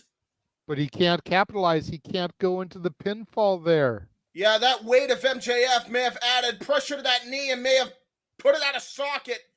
Ospreay trying to hook the body away from the ropes, and MJF is able to find a grip. Again, that was just desperation. He was trying so hard to get it covered, but I think to your point, JJ, he was clutching that knee the entire time trying to roll into that cover. Take a look at this. Oh, my God. And you'll notice it's the knee that has the knee pad exposed. He actually took down that knee pad trying to get it back into place earlier. And once again, looking to work the neck and shoulder. Hey! Oh, Jesus! Nicely landing on Ospreay's neck and head. Contact with the apron. Didn't get all of it, but damn sure got enough of it. Yeah, definitely got enough of it to absolutely hurt his neck. Oh, no. Oh, Lord. There's that table that hasn't been destroyed yet. Keyword yet. And Ospreay right now laid out across it. I have not seen MJF fight this hard since his war with Bryan Danielson and Kenny Omega. Yep. And those are two excellent matches in their own right. But keep in mind, who has also fought Danielson and Omega in tremendous bouts, Will Ospreay. MJF to the top turnbuckle pad, looking to go for a brawl to break the aerial assassin and sink his own blade into the heart. Oh, Shawn Michaels like elbow drop right to the heart of the aerial assassin. And I think he may have hit that shoulder. And if he didn't put it out of place again before with that arm wringer, he damn sure did now. What the fuck are these two made of? Look at this. God Boom. damn. Holy shit. Vibranium and kryptonite. Exactly. Well, which one's stronger, JJ, Mr. Movie expert? That's a good question because it's two different companies. They're dumb. And these two men are on two different levels. That's why I used them both. MJF and Ospreay laid out right now. Bryce Resberg checking on both men here. I'm going to hit to this end of a double count out, but honest to God might be the only thing that preserves them. Who the hell's going to capitalize here? Stay tuned. Fucking television sucks. Special client picture-in-picture. Yeah, they did not waste any time. They started this right away, and they knew they were going to go long. They didn't want to take the chance with an intro. We are literally approaching the hour mark here, folks. This has to be at least 50 minutes deep. It's why there's only 3 matches announced for tonight, because this one went an hour. Yeah. And Because we all know Mercedes and Nyla Rose is going to be like 3 minutes. Well, give her enough. I don't even know if we could run the Gary Hebert trailer in the amount of time that match is going to go. Yeah, right? Yeah. I will say this as Bryce starts his count here. I do want to give a note to shout out to Dawnbreaker D&D. If you're not followed her close-up interview with Renee Paquette, highly encourage you to. She talks about the things that she faced and how she feels right now, what she believes that AEW has been, how proud she is being a foundation of this company, and what she thinks about Mercedes Moné. And she is not the same DMD who you previously saw before she was away. So if you're a fan of Dawnbreaker DMD and the original foundation of AEW, order yourself, go check out that close-up with Renee Paquette. And MJF again, jaw-jacking the fans and yelling at the camera. What the hell you wonder he was yelling there? So you said she talks about what she believes in. Does she believe in Joe Hendry? That's the $1 million question. She didn't mention that, but I know that we believe, especially what happened yesterday on NXT and the fact that he will be involved in the 6-way eliminator match with Multiverse. Again, we'll talk more about that when we play our watch-along trailer and hype up the rest of the week as we continue to see this match unfold. And MJF back in the ring, stopping the Achilles of Will Ospreay. I don't mean to interrupt any conversation as we're in this picture, but there was a key thing that happened there. MJF could have taken the count-out win. I think the fans actually got in his head, and he tossed Will Ospreay back into that ring. That's very MJF, not MJF-like from his heel run last year. So that's definitely something MJF I haven't seen him do. The fans were definitely getting into his head. Again, to JJ's point and to my point earlier, bet on yourself. MJF can call himself the best in the world, bet on all that you want, but unless you back it up consistently, not temporarily, you're nothing but smoke and mirrors. You're nothing but all talk and little walk. He definitely has some walk, but he's right now hanging with Will Ospreay close to 60 fucking minutes, but he hasn't beaten the man yet. Hey, if anybody can go 60 minutes with the best in the world, we've seen MJF and Will Ospreay do that and then some. And again, we talked about, both these men's resumes when it comes to championships, both these men's resumes when it comes to caliber opponents, both these men when it comes to timeless moments. But it's one of those things here where I really don't know what your stat is. We are back here, folks, and it's MJF again, applying the abdominal stretch and using the rope for leverage. Once again, working that left shoulder. Bryce Resberg, though, watching to see if MJF will employ those dirty tactics, focusing to see if Ospreay will verbally tap out here. Again, it's for the AEW National Championship. We are approaching the 1 hour time limit here. Ospreay, the champion, MJF, the challenger. And I think Bryce just caught the devil red-handed. Well, he didn't catch him, but he moving, so he's asking the crowd if he did something.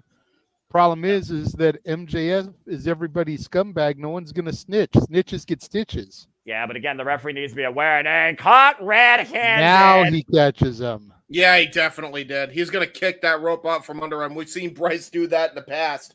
Yeah, there he goes. Oh no, he kicked his arm by Ospreay. He kicked his arm. Like, I ain't having this shit, and I'm not DQing you. This is a championship match, goddammit. Yeah, leave it to MJF to try and take the coward's way out when he can't beat an opponent. Desperate actions here. You know what? Maybe desperate, but it's great heel tactics. Brian Danielson taught us a long time ago, you have till 5. Oh, and roll up, schoolboy by Ospreay. Both these men right now, gotta be aware time has to play a factor here. Backslide by Ospreay, 2 count. Oh, Jesus. Headlock takeover, cover by MJF. Head scissor takeover by Ospreay. MJF with the escape. Jackknife float over, cover 2. Ospreay bridges up, though. Wow. Again, going back to the backslide here. Both men driver position. We talked about how much body rotation matters. Irish again on the extended arm. Doesn't leave the clothesline. And MJF. Oh, God! Jesus. Backbreaker powerbomb with the knee for a 2 count. Holy hell! What a power bomb! That was out of nowhere by MJF. Yeah, again, MJF putting his own body at risk here. He uses that on desperate measures and further compromises himself. Both these men are leaving nothing a chance here in this first time ever singles encounter. Come on, we need a winner here. I don't want to see this end a draw. I don't either. This is too damn good. Let me ask you this, gentlemen. If this ends in a draw, what do you do for the rematch? It's one of those things where I almost wonder, does either man want a rematch? Has MJF already proven his point hanging with Ospreay after coming back from injury for damn near 60 minutes? Again, what's more important here, the statement or the championship? And look at this, MJF again getting cocky, and the timer is ticking down. No. Yes, do it. Shit. No, I do swear it. to God. I swear We said on everything earlier, in my Noah, heart. it may take something unexpected. You gotta be fucking kidding me. Got countered! Caught. Slingshot. What the hell? Uh-oh. Oh, no. Got caught. Chicken Nandos. Oh, my God. That was a brilliant setup by that. And Ospreay now looking for something big here, going for a broke. What the hell is this? Gonna go for a top rope poison rana! Oh! MJF landed on his feet! Holy shit! How in the hell? Fucking feet! How in the hell did MJF land on his feet? Into a brutal clothesline by MJF, and now it looks like he might be going for the middle rope tombstone. Nail in the coffin attempt, or Is no? that the last Frankensteiner. gasp for Will Ospreay here? And again, Will Ospreay lands on his feet! Holy shit! Oh my God! What the fuck are these two made of? Oh my God! Like I said, vibranium and kryptonite. This is the greatest match I've seen so far this month. Oh my God! It's Ospreay and MJF 1A, 1B at the end of the corners. Clothesline attempt. Got countered into the Matrix. And both men right now looking for that shot. There's a jab, straight jab by MJF. From the North Pole, MJF, and it's a hook kick. Off the ropes. Forearm smash. Ospreay off the ropes. Big boot. MJF rebound. Rolling elbow. Ospreay, though, looking to follow up. Blocks the shot. MJF hooking up Ospreay again. Ospreay escapes. Rising knee strike. MJF again off the ropes. Wall kick. Step of Izaguri by Will Ospreay. MJF falls for the clothesline. MJF, though. Ospreay up and over. Oh, tried to go for Looking that up power MJF. bomb. Encounter, couldn't get him up though. The shoulders down. Both men driver position. No, the ring. Might literally come down to who can hold the person down for 3 seconds. 1, 2, no. Holy shit. Dustin needs to close on up the second. Oh, God. Get the back of the head. Counter to the arch cutter. Stop that Ospreay again. And a poison on a follow-up. What the hell? This match is insane. Gonna go for the Stormbreaker. Got countered. Forearm shot to the back of the head. And MJF off the ropes again. What? Fly cover. 2. No. Holy shit. What are these two made of? How many times do I have to say it? Vibranium and kryptonite. Yes, but there's other things. There's enhancements somewhere else. This is truly what AEW has been all about since its inception. The greatest wrestling when they can to the fucking time limit, practically. I'm just going to say this right away. I think one of them has the Infinity Gauntlet. The other one has the Chaos Emeralds. I don't know which one's going to win. That's another fair metaphor, James and JJ, and I approve both and understand both. Oh, Lord. Hi, getting Jeff. so crazy. Jeff popped in. And Hi, Jeff, Jeff. the match is still going on, so if you're going to say something, you better do it quick while these two are about to get back to their feet. I'm going to do it real quick. I'm just going to say, for everybody that says AEW matches are all about match only without story, this one's calling bullshit. This is a great mix of both right here. Yeah, Accurate. This is so good. This is the best match so far all year, and we're not even at the end yet. How many times you said about AEW, particularly, James? More of it on pay-per-view. Yeah, it's true. And this isn't even pay-per-view. This is for free.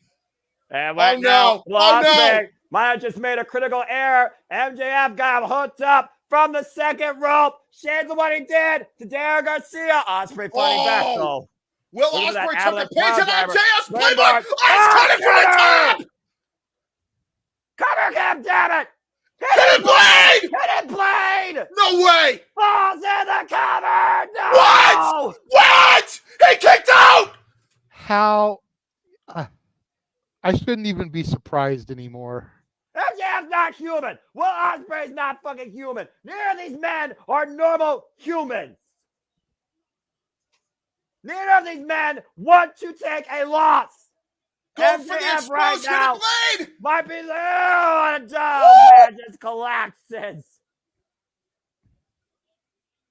Oh I don't know my if he had God. eyes in the back of his head or divine intervention caught him at the last possible second. Ladies and gentlemen, there's 2 minutes left of this match, I believe. Yeah, I think Justin Roberts just announced it over the PA. We are at 58 minutes, folks. I kid you not. 58 minutes. Oh my God. You are looking at two of the greatest Iron Man in this generation of the business. You gotta be kidding me. And a spit by MJF. If he's going to go down, he's going to go down to fight. Oh my God. Oh shit. He just woken him up. Headbutt. He's going to go for it. Storm driver attempt. I see it in his eyes. The killer instinct is back. This is what Don Callis wanted. You called it, James. You fucking called it. He's going for it.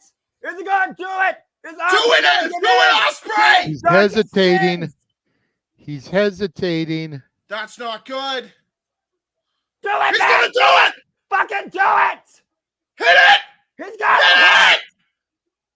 Hit him. Can he do it? He's having PTSD. He put him back down. Well, again, you talk about how much you care about Bryan Danielson and the damage done to him, and Ospreay just can't find himself the will to even do it against somebody he absolutely can't stand. Oh, no! Oh, no! Referee down! An inadvertent bump by MJF into Ospreay knocks Bryce Rensburg down. And that Ospreay was premeditated, Noah. Don't say inadvertent. God!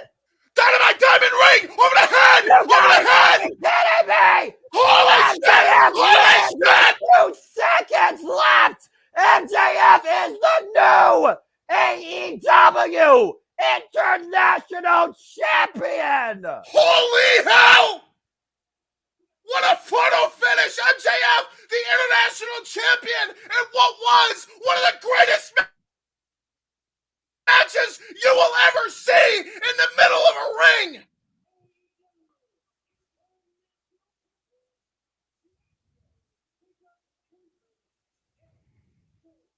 Holy I don't fucking believe it!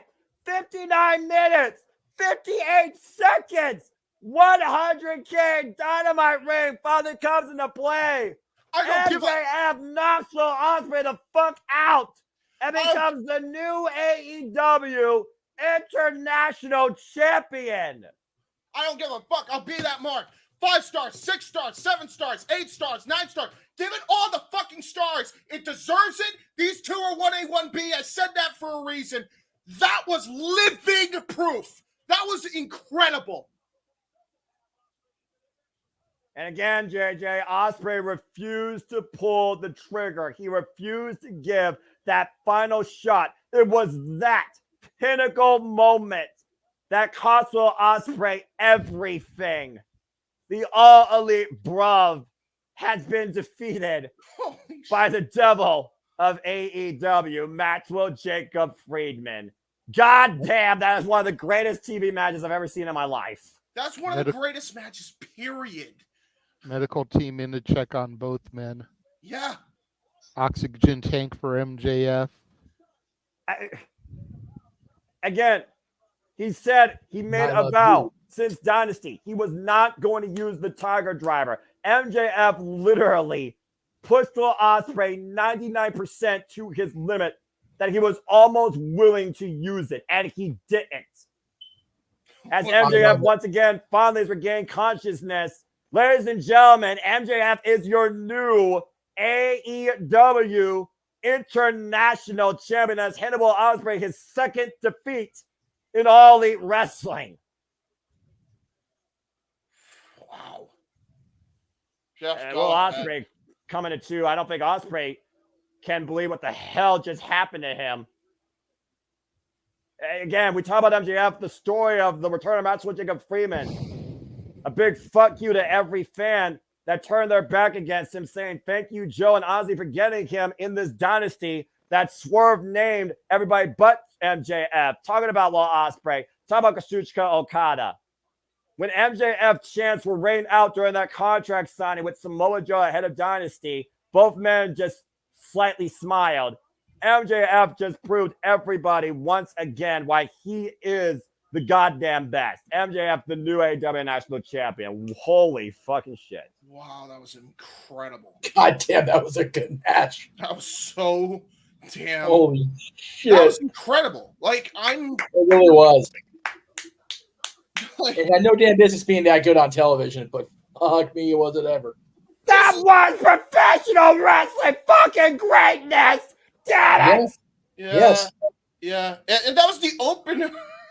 I was going to say, we still got an hour to go here, guys. We still have Swerve and Okada, champion versus Oh, my God. I forgot Okada was fighting. Bitch. Oh, my God. Holy fucking shit. What am wow. I know. He's probably talking about some craziness. There's Swerve. There he is. Okay. And Mark Briscoe and the Acclaim back there. It's going to be chaotic no matter what. Yeah, I know I should probably listen to what they're saying, but I can't. Let's process. You guys were talking about that when the match started. It's they're going to go out there and go follow that. MJF is Shawn Michaelsing the fuck out of that locker room right now, and you know he is. Do you realize, Jeff, that we just called 2 friends of yours in one of the greatest wrestling matches of all time just now? Guys, yes, sir. Did the Acclaimed just get added to Blood and Guts? They sure did. And again, why both those men just went all in. Let's go ahead and regroup, guys, because again, we're on the road to all in, and we know the main event for that pay-per-view. It will be Swerve Strickland versus Bryan Danielson for the AEW World Championship, but Swerve Strickland is also the leader of Team AEW heading into Blood and Guts next week, to the point we're getting, for the first time ever, Swerve Strickland versus Kazuchika Okada in our main event tonight. Champion versus champion. Oh, no. After what we just saw, what the hell else can happen tonight? What the hell is to come here on 250 in AEW Dynamite? Dude, 58 minutes and 58 seconds. I think we all want a little bit of TV time to regroup, so let's go down to the ring for Chris Jericho. Yes, please, Jericho, save us again. Oh my God, I need a break. I can't. Jeritron 5000 in the rain. Oh no! And there's W. Morrissey introducing him. Oh boy. Oh Lord. Here we go. The learning tree has been for the world champion, by the way, guys, for 88 days after sending Samoa Joe, Katsuyori Shibata, and Hook to the hospital. And hold on, Bad Apple, Brian Keefe. Here we go, everyone. Hi guys. Hi guys. Welcome to AEW Dynamite 250. It's time for TV time with the learning tree. Hope you're enjoying everything. Thanks for tuning in. Thanks, guys.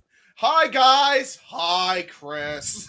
Jericho here to inject 1.21 gigawatts of electricity into this television show. Yeah, right. You guys have to leave.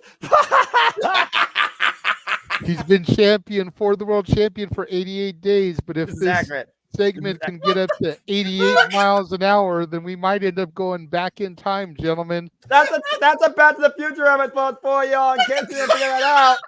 Look at the chat! What the fuck? What is happening right now? What is that tree? Dude, James is losing it. James is broken.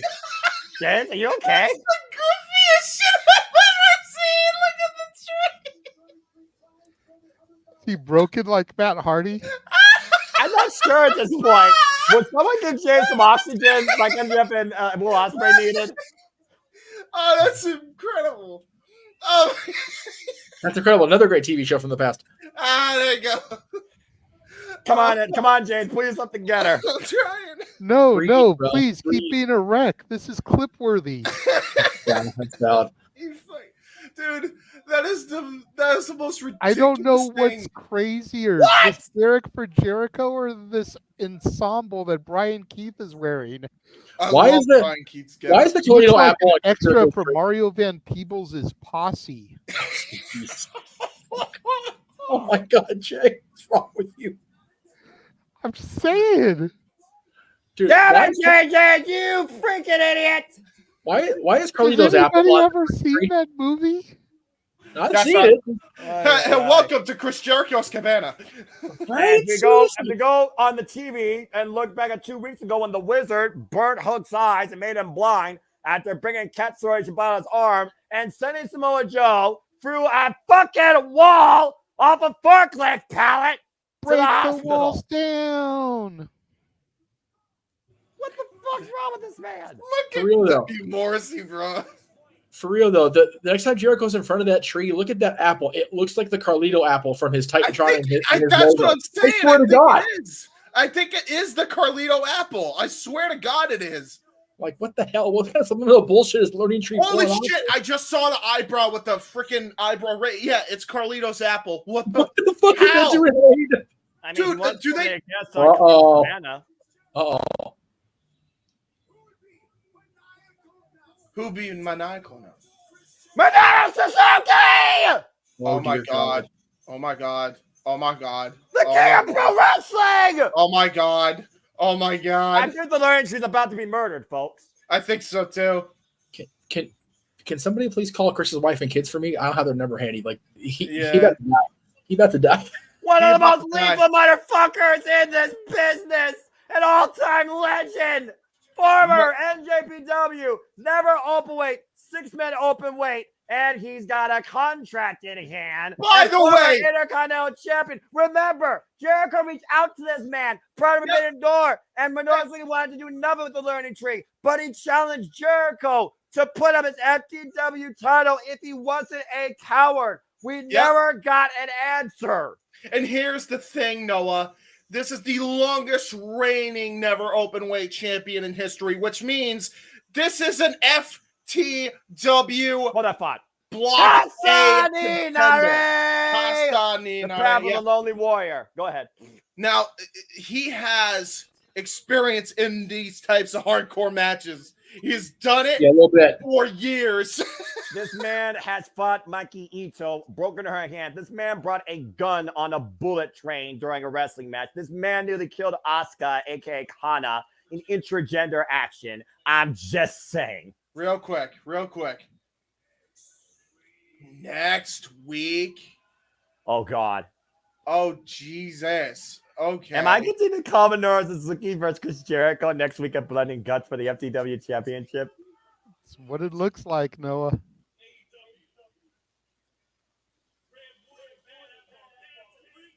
And the Red and Power Pepper ringside.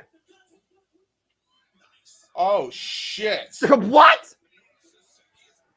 Oh, the headbutt. Murder, Grandpa. Murder, Grandpa. Did I mention how much I fucking love AEW? Yeah, there are times where it's great. Well, I mean, what better place for there to be a murder than on an episode called Blood and Guts? I'm just saying. Hey, I'm all about murder when Minoru Suzuki's committing the crime. But Anyway, anyway, bye, guys. Bye, guys. bye, Suzuki. Bye. Bye. All right, so next week is Minoru Suzuki versus Chris Jericho for the FTW title, and the Redwood and the Bad Apple are banned from ringside. Well, right here was better than anything that the Elite have done this past year. Speaking of, Oh, no. Oh, boy. Oh, Speaking wow. of, That's coming such out. a- say Oh, their God name damn and it. they appear. Rainmaker! Fuck them, but Okada, you're cool. Corbin Okada, best thing in this business. Don't at me. Beach. Hold on, I'll do the middle fingers because this segment's probably not going to go on. I would turn my back, but I'm too lazy to do all that work right now.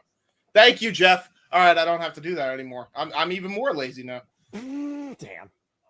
Keep it up. Please keep it up, Jeff. That learning tree segment was better than the Mercedes match will be, that's for sure. Oh, I mean, hey, listen. Hey, Nyla Rose and Mercedes Moné is actually an interesting matchup, to be fair, as far as in-ring goes. I miss Nyla Rose on my television. I think she's so underrated. I agree. Champion of the Twix. Yeah. Okay, but let's be real.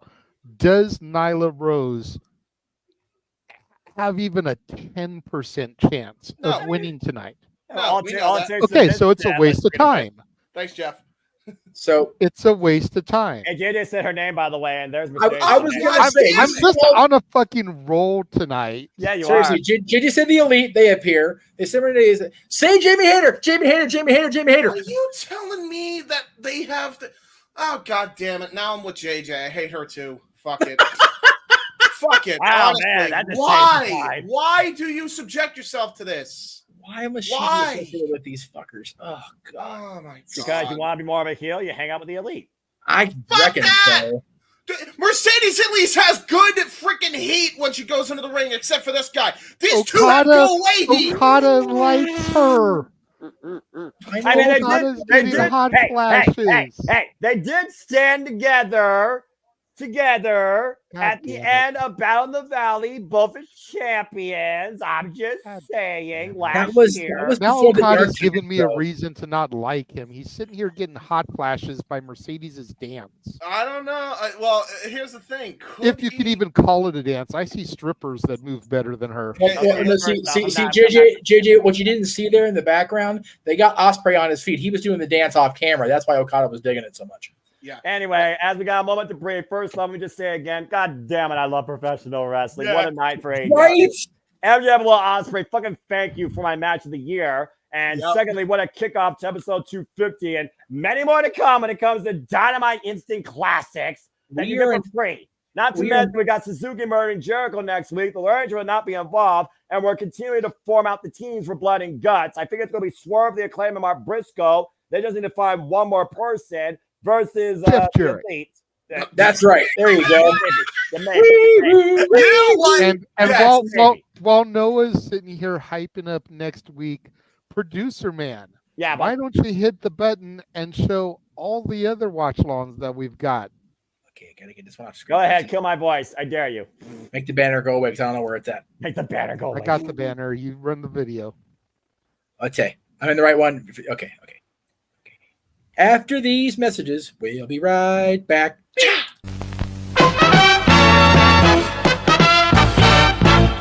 And now, preview time. So let's take a look at what's coming your way.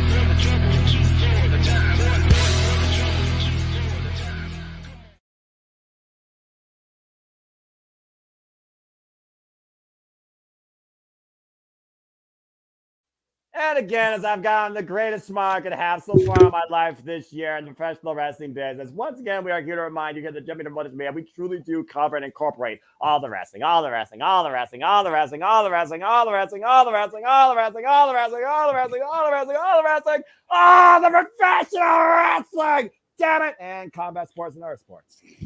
Yes, combat sports and contact sports.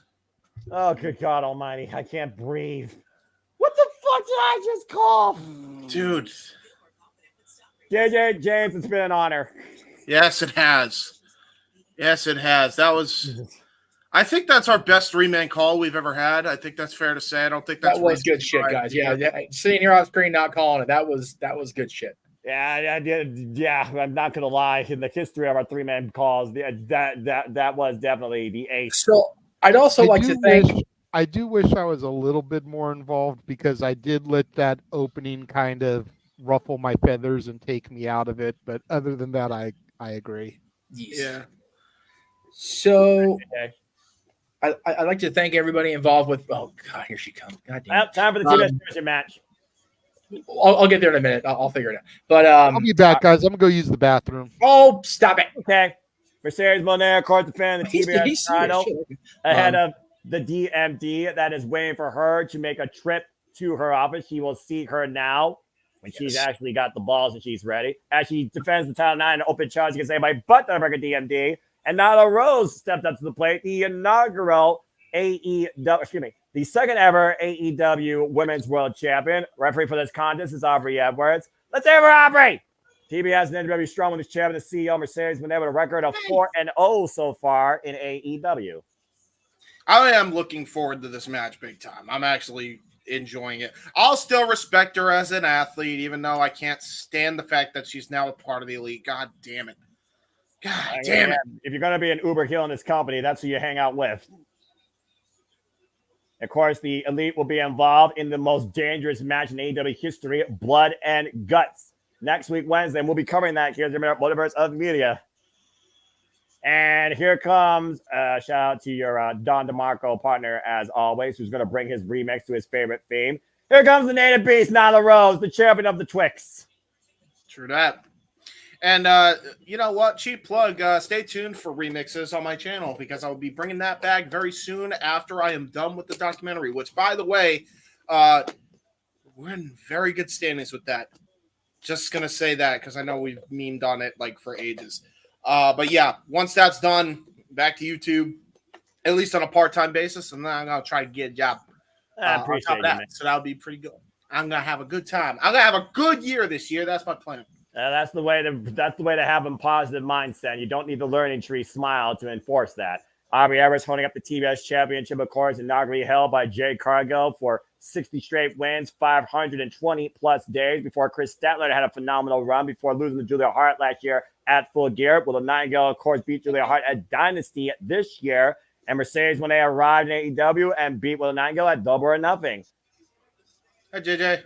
Hi, JJ. Welcome back. Good to see you. Your favorites in the ring.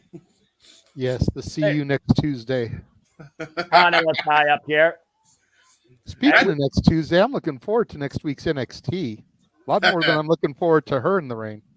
Well, I mean, I'm also looking forward to Daybreaker DMD getting back in the ring, and what a phenomenal story of recovery, both mental and physical, from everyone's favorite three letters in AEW, DMD. Don't forget it. And we saw Daybreaker DMD, of course, crash the party of Mercedes Moné twice. Now Mercedes Moné has been left off and running. Clearly wants nothing to do with Britt Baker. The funny thing is, Britt Baker again says she's not the same person or wrestler she once was. She respects Moné for what she's done so far in the business, but believes Moné is not here for AEW's benefit and can't wait to get in the ring with her and prove exactly that she may not be necessarily on her level. She may even be above her level. Mercedes definitely isn't here for AEW's benefit. She's only here for her own benefit. Well, She's yeah, trying to make herself look better so that when she goes back to WWE, the company that actually made her an international superstar, she can try to gouge them for more money, but she's not going to get it. Now the Rose right now hooking up Mercedes Moné. The strength of the native beast coming into play. Stalling. Vertical suplex position. Look at this with a freaking squat. Oh, but that was great maneuvering by Mercedes, though, using her legs to try to jostle her way out of the stalling suplex attempt. Chop to the back of the knee, looking for the attempted tornado DDT. And again, the power of the native beast coming into play once again. Oh, jeez. Yeah, you heard that, right? Yes. Yeah. Have you lost your mind? Well, you can't lose what you never have to begin with. So I was about to say, JJ. Man, I was about to say she did have a mind, and then she went for the tornado DDT. Well, I mean, Orange Cassidy. I think the elite stupidity is infecting her for sure. Orange Cassidy, where's my mind? Knee drop across the back. Should have snapped that twig in half. And neither might be Mercedes away from coming to face a TBS kick out. And this continues, folks. The Mercedes quality picture-in-picture front television. Throw it up, Jeff. It's here again. There it is. Yeah, I love this is what we think of TV. Up yours. Up yours. We Anyway. gotta fit it into the frame like a TV, like the middle finger's actually in the logo. Yeah. I'm sorry, Noah. Did I strike a nerve with my hatred for Mercedes? No, I respect your real talk on the legit honesty. Shout out to Eddie Kingston. This match has got me doubly. It's got Mercedes and Aubrey as the referee. It's like, all right, don't go to I'm Aubrey. You and I already will fight on that. freaking doomed here. Hey, Aubrey, I only don't you're have an biased opinion on Aubrey. Nyla Rose because she hasn't barely been on television the year and a half I've been watching AEW. You've been biased against I've seen Aubrey. her on my TV a handful of times, probably less than that. Look, you can be biased all you want with certain people, but I'm being honest. Honest with Mercedes, maybe. Biased with Aubrey. I dare you to say you're being honest about that. You're not. You're biased against Aubrey because you still blame her for the fact that Jeff Jarrett never became tag team champion. And the fact of the matter is Jeff Jarrett didn't earn it that night. He even tried to use Mark Briscoe as advantage. You want to bring up the past of people? I'll fight you all night on Aubrey Edwards. She is the most integral official in the AEW core. There's a reason she's only been bumped twice. The fact that she got up after Mariah May dropped her on the back of her head. Still to this day, I respect Aubrey Edwards for what she brings to AEW. All right? Cover here, 2 count. No, you shush. I'm talking. Let me talk to you. Aubrey Edwards. The producer is here. Let the producer speak, Noah. Let the producer speak. Oh, okay, that was funny, go ahead, though. Jeff. That was funny as hell. How you doing, Jeff? The fuck you said? That was. I never respect Aubrey Edwards. What do you think I was going to say? I was gonna come in here and do a little Disney familiar and say, gentlemen, the past in the past, let it go, let it go. You done told me to show up on my own channel. Now it's on, motherfucker. God damn. It's not the first time that my passion has overruled. By the way, folks, we are nearly there to get Noah enrolled in the Chase shoes. Super chat the shit out of this. Yes. I'm going to drop out the same day and burn the shirt on air. We are just a little under $100 away from getting Noah to join Chase U. So if you guys want to see him pledge his allegiance to the greatest university that there is, Shaquille O'Neal's super chat. It's as simple as that. There we go. That's what I wanted to do. There we go. That is the tallest suit I've ever seen in my life. Dude, he is a big mucker feather. Like, I'm not going to lie. I told the story a couple times, but, like, I stood right in front of him at the Staples Center. God damn it. Okay, well, I might have to check out that game show, Lucky 13. I wonder if that's just strictly trivia based, hosted by Shaquille O'Neal and Gina Rodriguez, coming to ABC. Yeah, he is a mountain of a man for real. Anyway, carry on. Except you tell me to shut up on my own fucking channel. I didn't tell you to shut up. I told JD to shut up. What are you talking about? No, you told Jeff to shut up. Hey, shut up. No, I'm talking. Shut up. You told him to shut up. JJ was berating Aubrey Edwards. I don't look at the fucking monitor like you.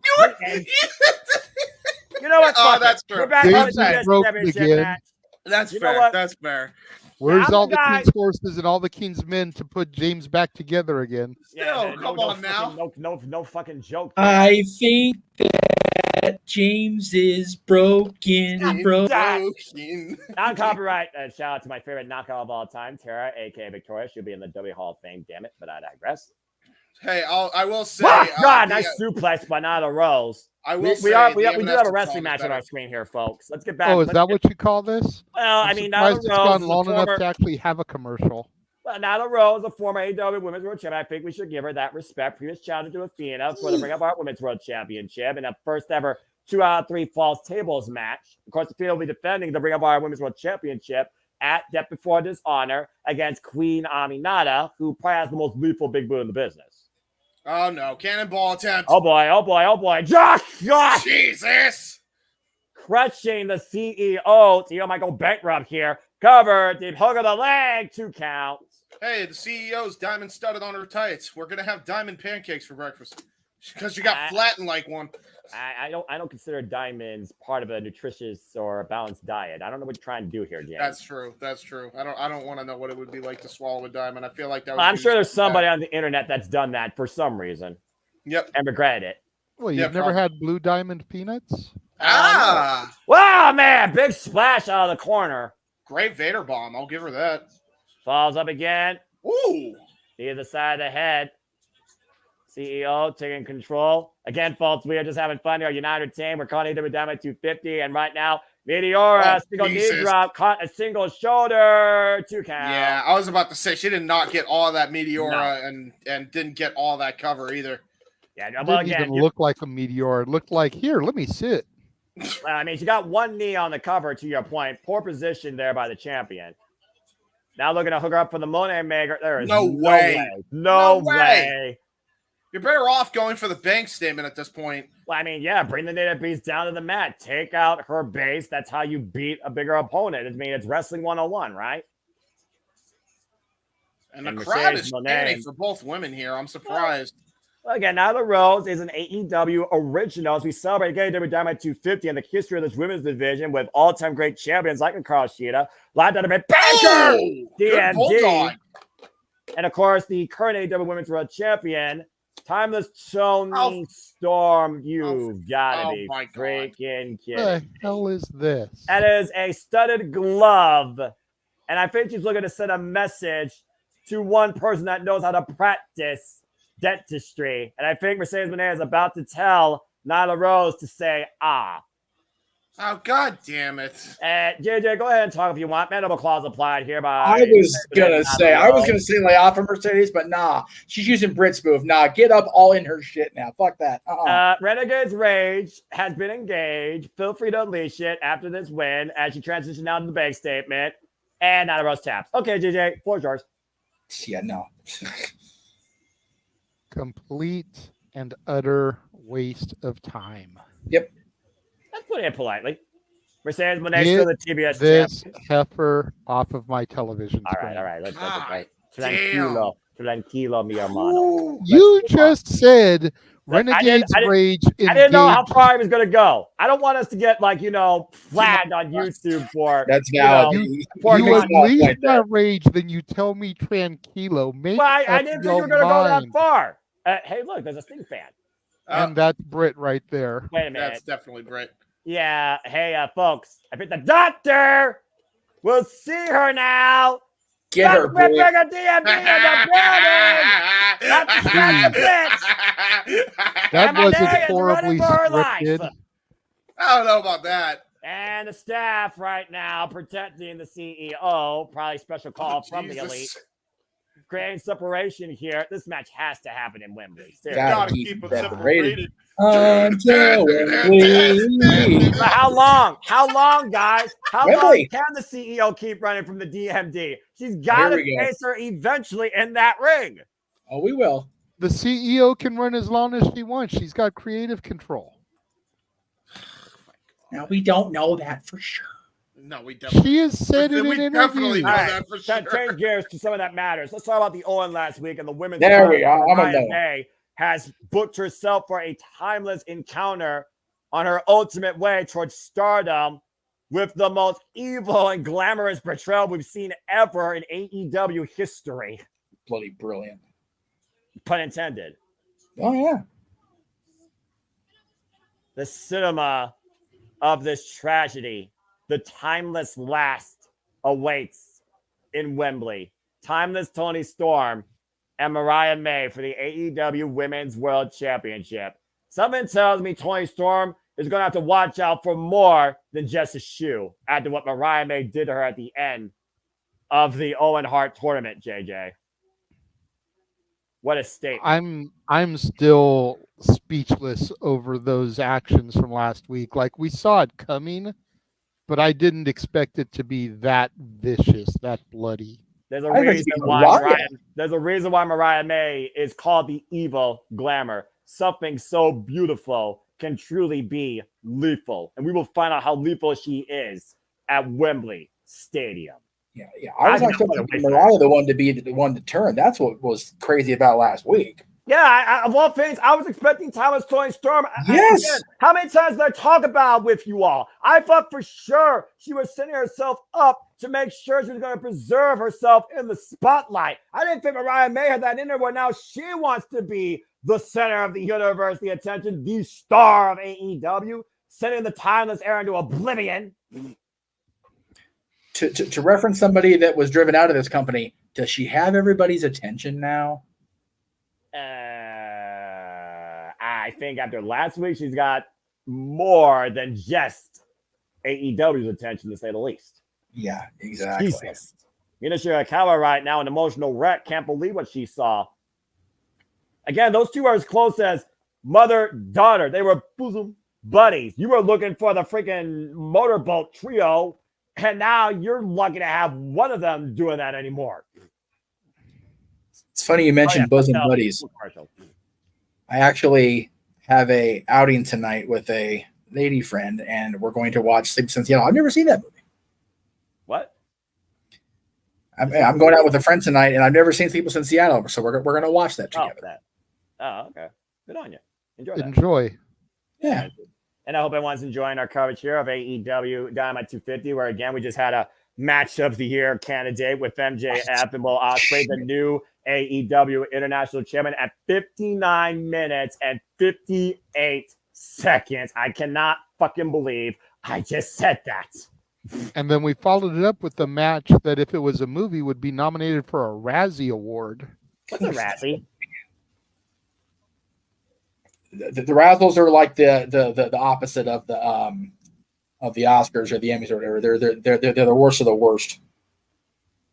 You're never going to let this go with Mercedes, are you? He's not. Why would there be awards for the worst things possible? Because people suck, Noah. That's why.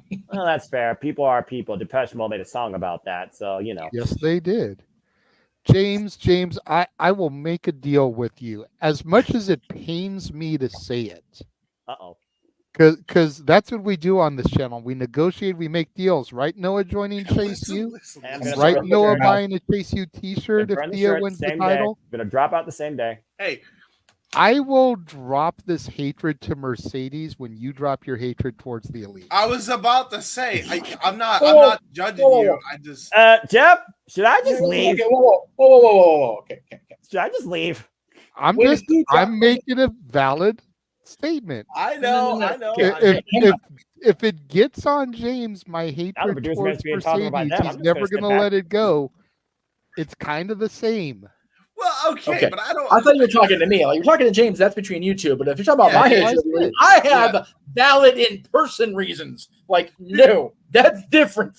That's why I said James. Okay, I said I would make a deal with James. Okay, but to be fair, even though I hate the Elite, I turn my back.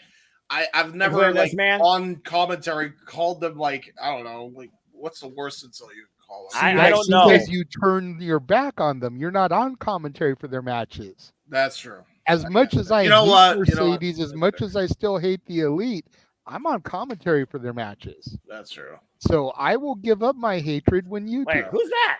And that's Jack Perry, and that's Brandon. Why is everybody just shit-canning Cutler, dude? Well, Cutler apparently he can't do his job right. But okay.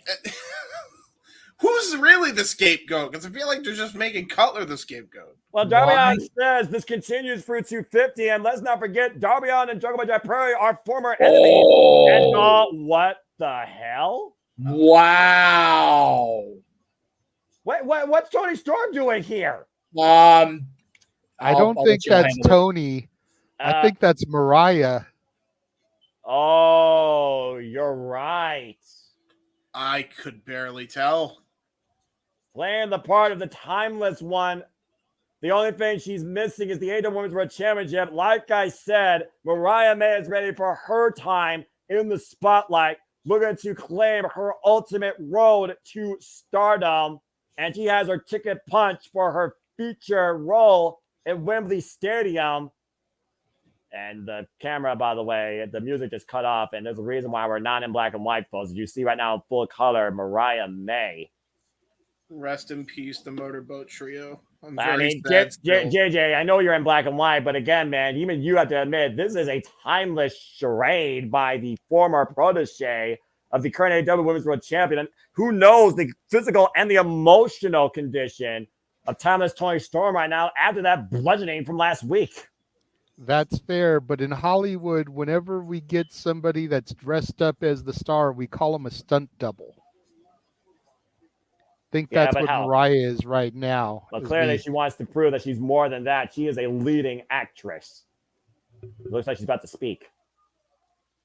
This is interesting.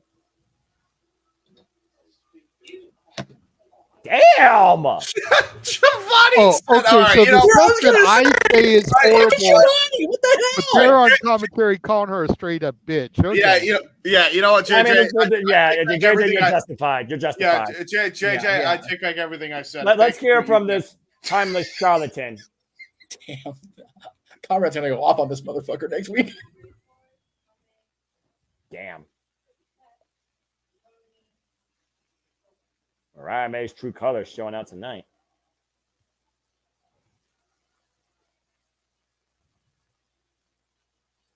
Man. Woman so desperate spotlight. She was giving it all away. Never realized it. The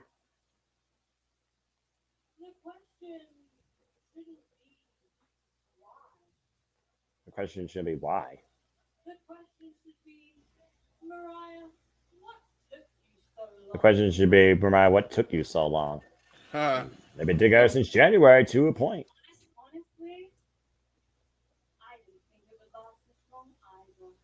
Oh, damn. Didn't think it would last this long either. It was so easy. Oh, Jesus. Oh, yeah, she was.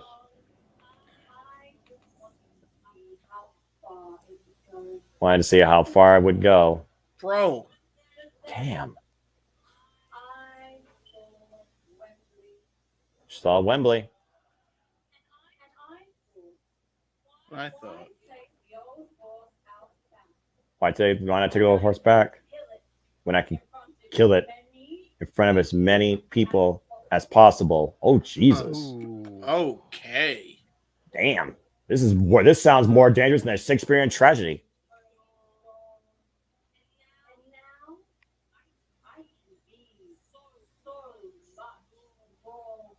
She could be so much more. Not gonna lie, she does look quite incredible tonight. Don't worry, Tony. I still love you. Love is such a weird ass word. There's the sign looming, folks. AEW All in London, Sunday, August 25th, Wembley Stadium. For those that don't know, Mariah May is from the UK. They want the real Toni Storm. I think Tony Schiavone has developed a personal appreciation, not as creepy as Nigel McGuinness, for timeless Toni Storm.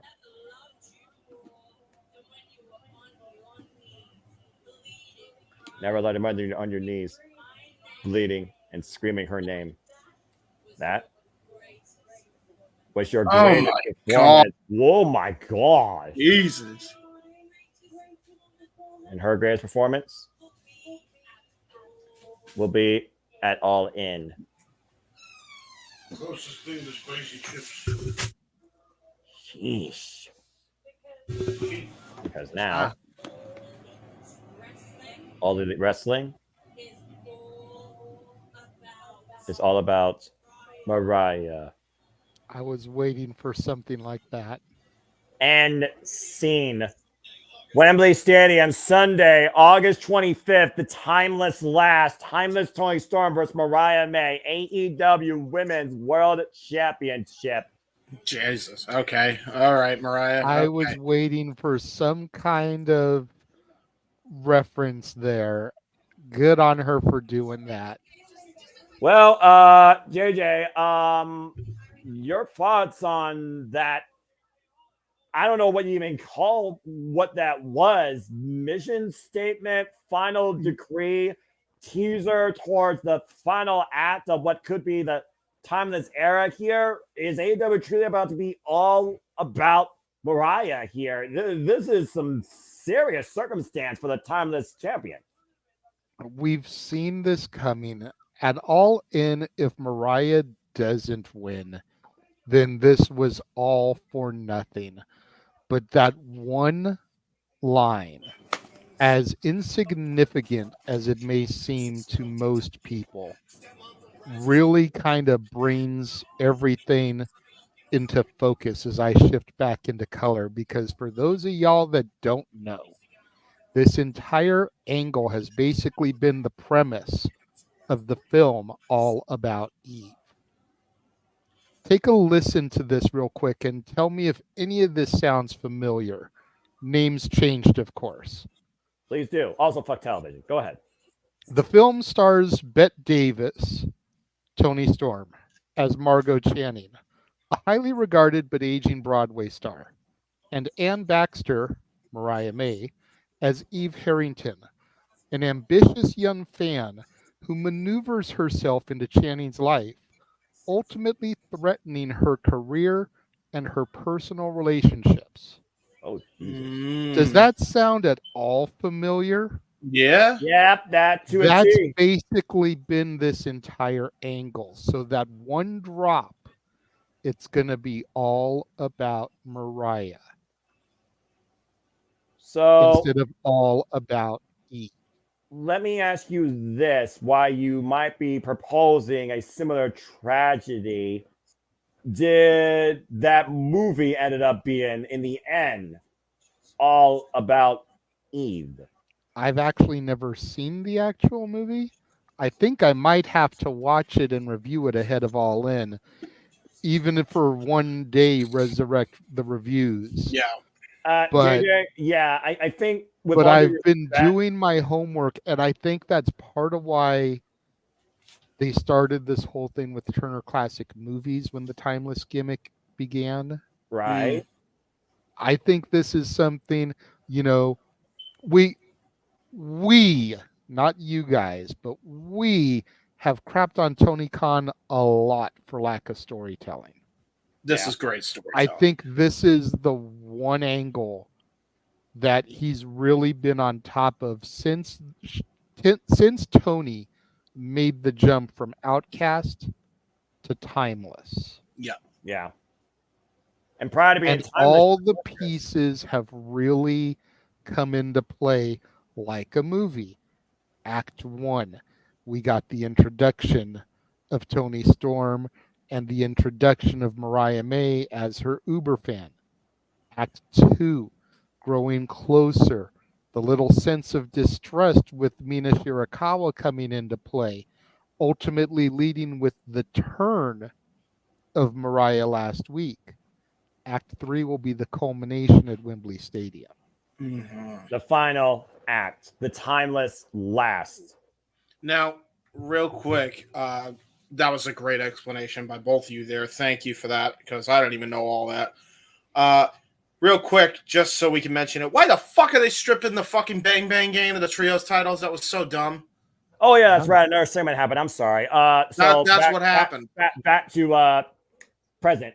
It happened last week in AEW Collision, officially declared by Christopher Daniels, since Jay White is out injured and you can't use the 3-bird rule in a 4-person group, ain't going to fly like that. Rock Hard Juice Robin is not officially a Trios champion. They have been stripped of the AEW Unified Trios Championships, and they now will defend and define those titles in a Trios match. If Bang Bang Gang wants to officially still have the gold, they have to beat the Patriarchy this Saturday on Collision. And the winner of the Trios match is the new AEW Trios champions. Which is so dumb because they're all a part of the same group. Just have Juice take the place.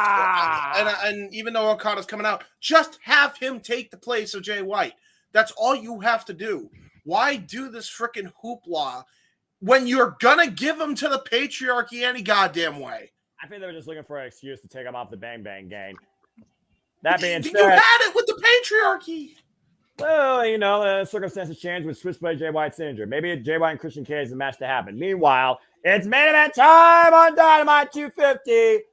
As we have the Rainmaker, the current AEW Continental Champion, Kazuchika Okada, making it rain here tonight on Dynamite, taking on Swerve Strickland in a match that is booked champion versus champion. But simply put, gentlemen, this is momentum ahead of both these men's involvement next week in Blood and Guts. I'm loving I am loving Okada every time I see him in the ring, man. Like, he's the shining star of the elite. Currently undefeated, 5-0 in AEW. Our current AEW Continental Champion. But whose house? Run's house. That too. Hold on. You'll never get me to say Swerve as my first answer. I'm always going to say Run's house. I know, and I respect that because I know Here we go. what you're about. Here we go. Fine. Go, Meats!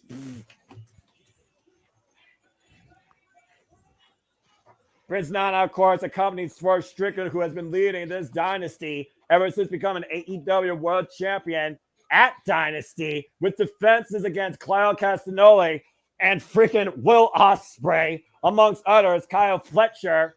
And of course, Swerve Strickland says he's going to do one of two things that Bryan Danielson was unable to do, and that was lead Team AEW. Yeah, get it on there, woman.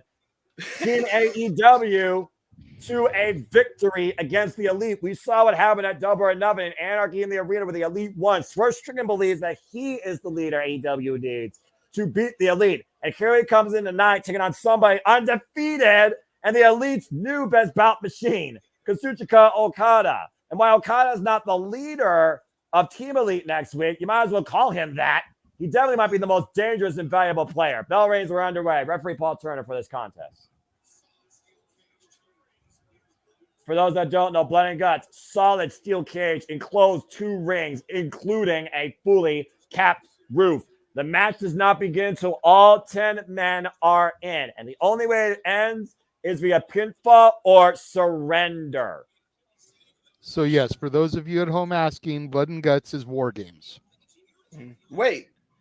Oh, yeah, because it's not a Continental Championship match. It just occurred to me. Champion versus champion. AEW World Champion, Swerve Strickland. AEW Continental Champion, Kazuchika Okada. Okada, though, able to hold himself against the ropes, stopping Swerve Strickland there. Again, we talked about the quick-footedness and the modified offensive nature of Swerve Strickland. Of course, Okada looking for the Rainmaker. Oh, boy. Oh, got countered. By the way, nice arm drag. Taking Okada down. Head scissor lock, though. Both these men stalemate. And keep in mind, gentlemen, I do feel that there may be a 50-minute overrun. We've seen it in the past. We saw it with the assault of MJF. Could they go the 50-minute overrun here? I don't know, man. I mean, I've already called my greatest match this year. I mean, right. You said top that. We had our opening bout, and that might as well just been the only match on the show. And here we are with the main event. Yeah, seriously. Poor freaking Strickland, bro. Oh, no. I wouldn't consider him a footnote, but the fact that, again, MJF just literally outperformed this man. Everybody. And everybody on this show, I think, speaks volumes towards MJF. Yeah. Slipping out of the grip of the Rainmaker, looking for the O'Connor rolls. Going up and around, taking Okada up and over. Yeah, come on. Oh, come on. Guys, they don't even get. They're like, you know what? Just take it home. Freaking Swerve. Hook the head scissors, bro. Oh. Come on. And there. It's whatever. It's whatever. What the fuck does that mean?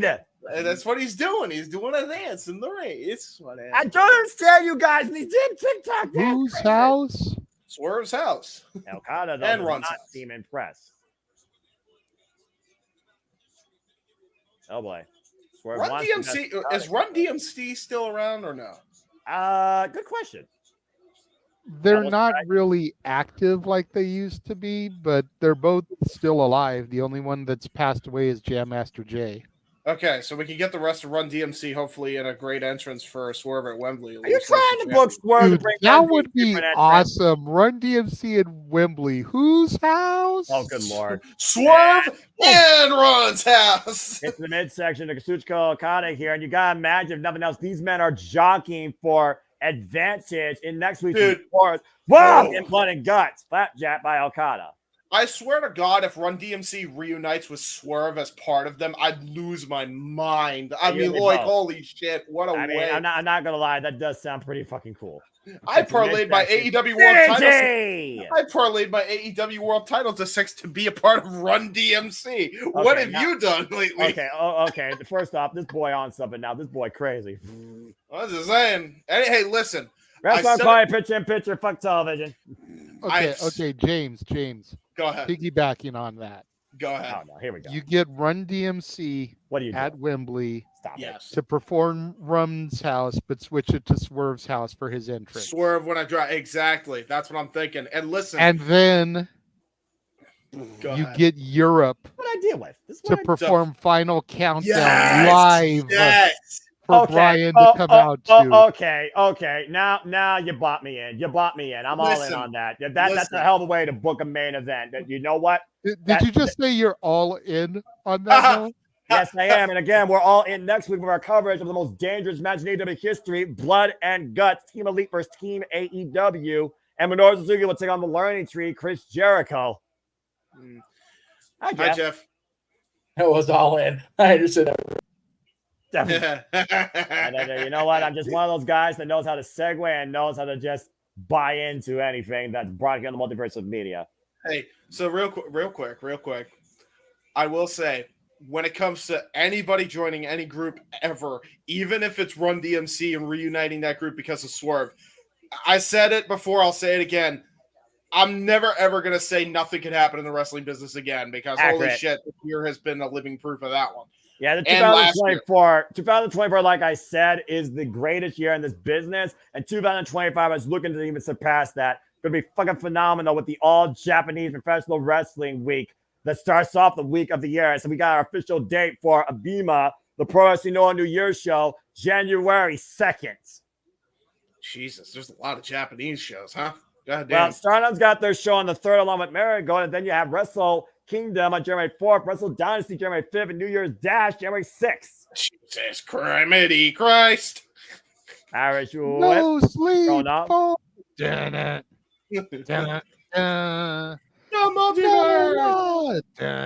Oh, come on. Remember when we slept during the nighttime here in the States? Remember I do. when Pepperidge Farm remembers. back on watch-alongs and not do as many? Yeah. Pepperidge Farm. Oh, yeah. Exactly. More watch-alongs, more companies. Pepperidge Farm got Noah's murdered. turning over to Ryback over here, talking about feed me more. Compare me to that meathead with half a brain. If anybody should be compared to Ryback, it's me. Ryback, half a brain. I also understood that.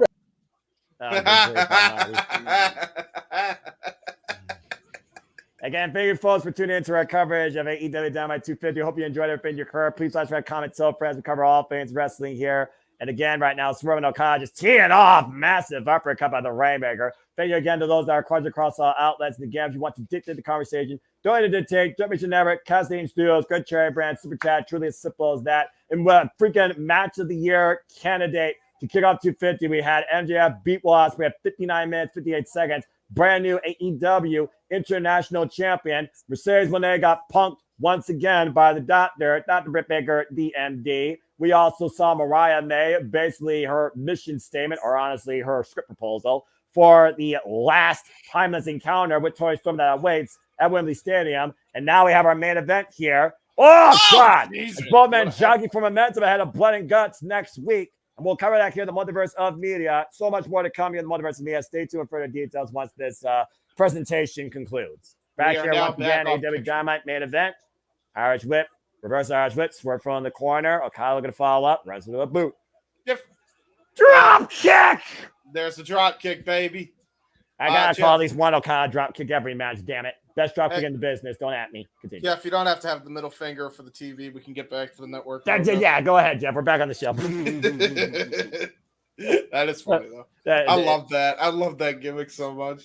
Yeah, and again, for life, fuck television. Okada and Swerve on the apron right now. And again, JJ, we talked about the resume of both these men. We also talked about, though, how far Swerve Strickland's willing to go to get what he wants. And again, we saw how far he was willing to go to get this championship. We're going to Blood and Guts where there is no rhyme, reason, rules, or any sense of safety. What the hell is Swerve going to do in this extreme environment? Whoa. It's a very good question. I'm not 100% sure. I'm kind of frightful about it, if I'm being honest with you. Oh! Good flatliner by Swerve.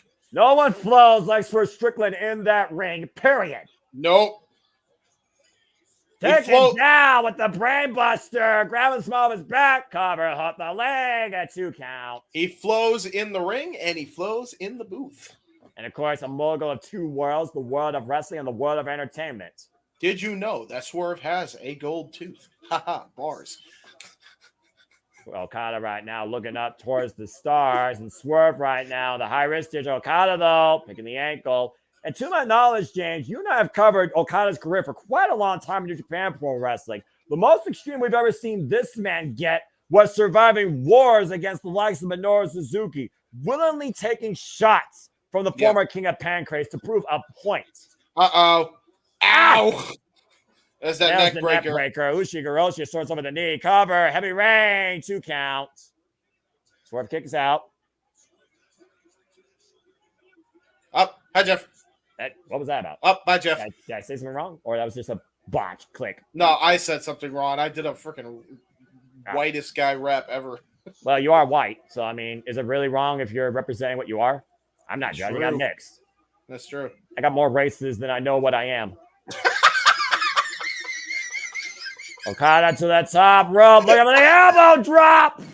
What a fucking sentence. I'm a melting pot. And so is my family. And Okada. Fuck you. Oh, no.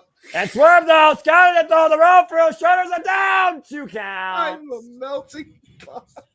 But for the rolling elbow. Catch him, though. Rolling Rainmaker. Oh, nice escape by Swerve. Combination here. Jesus. Did he just hit a karate chop? Drop kick. And there's another drop kick. Yes, he did, to answer your point. God damn. You don't see karate chops used in pro wrestling anymore, so I appreciated that. Yeah, not that often, unless it's like an insult to the back of a bald head. Paul Turner's trying his 10 count. I'm just pointing facts here. That's true. You ain't wrong. How can I relax when I'm calling AEW? There's no relaxation in this company. What are you talking about, bro? Yeah, man. I need to relax. This show's been crazy. This is my euphoria in life. This is professional wrestling, damn it. Swerve right now. Ooh. Picking the knee of Okada. Elbow strike.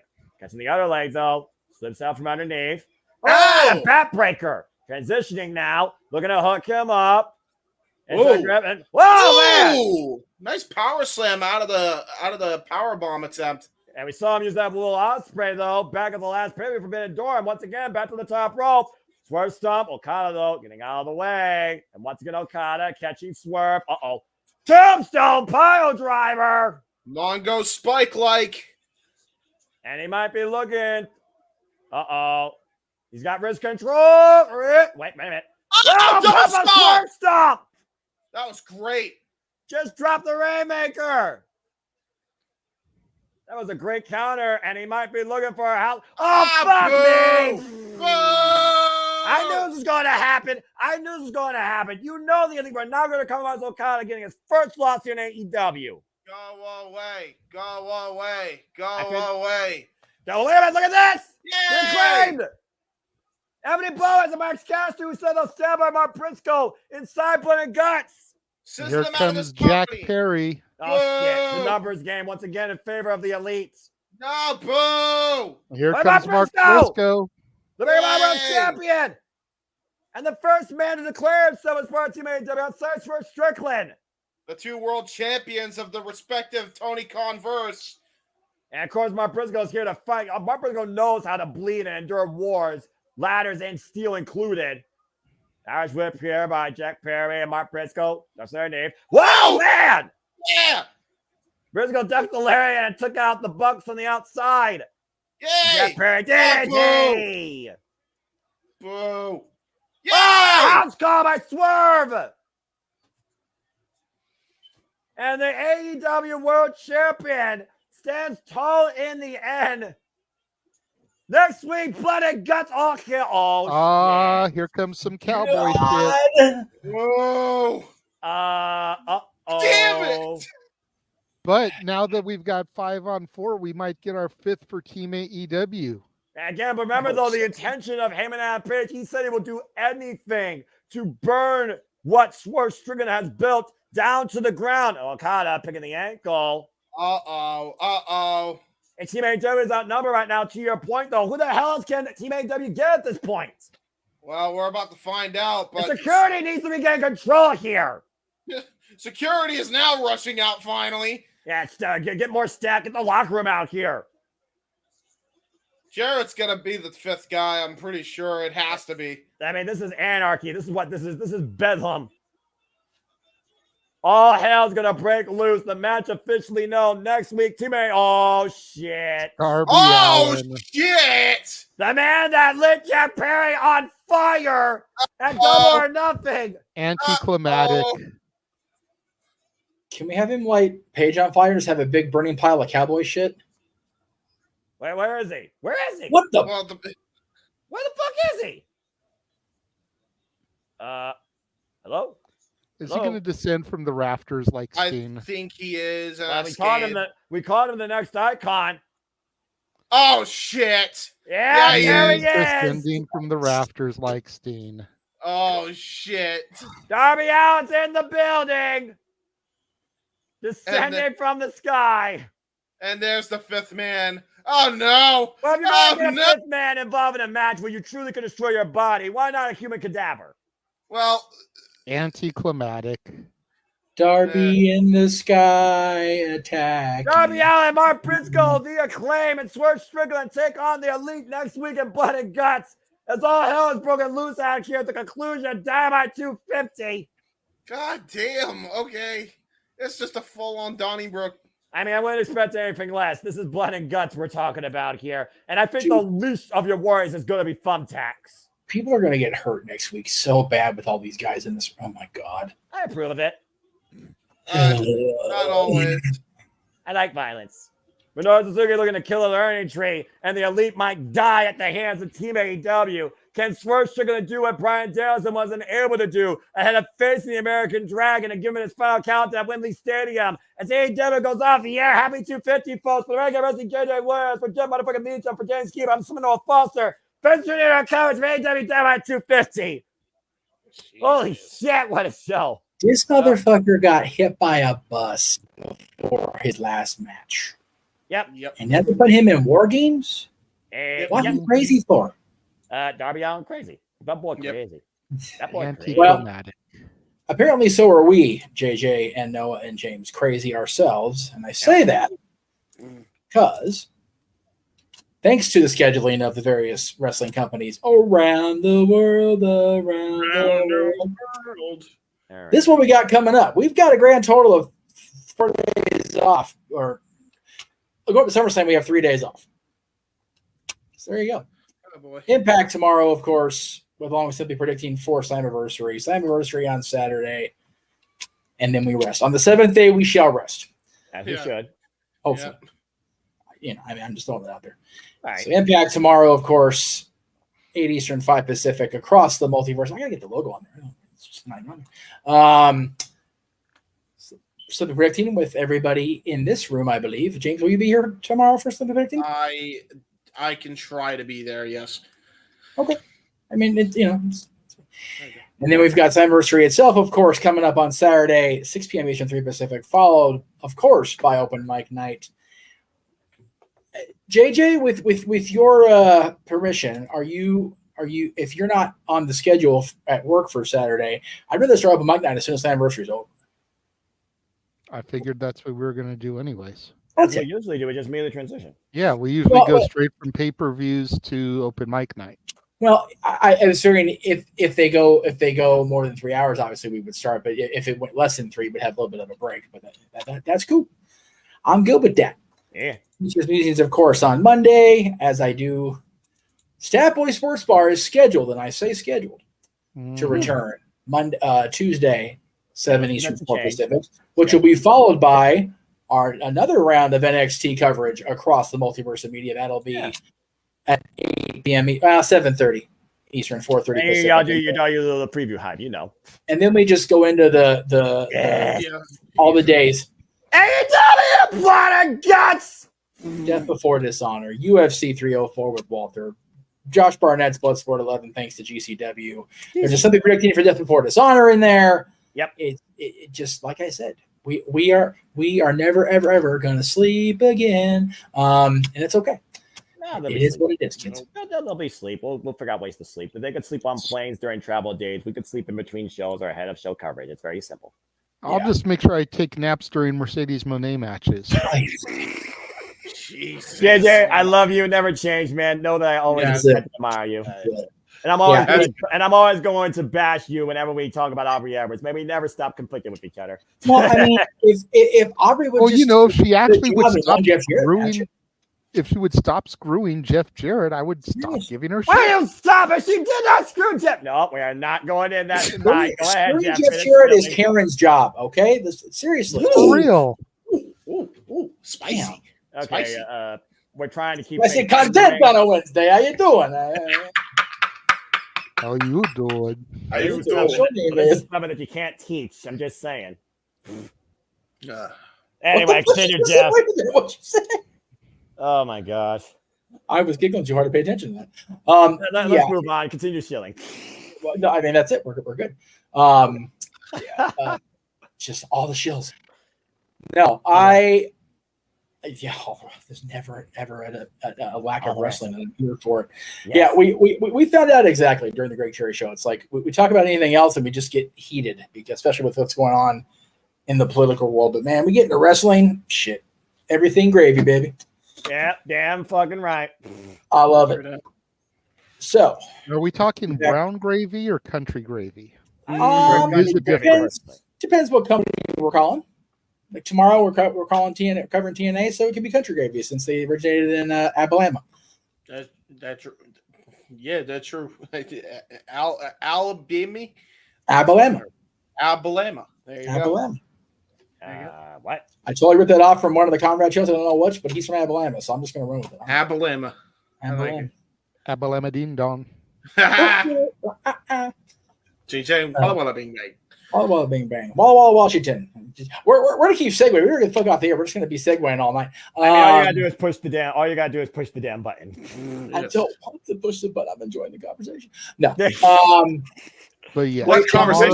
Impact. The $1 million question is will tomorrow's Impact lead us to booking the following week's Impact as well? Oh my God!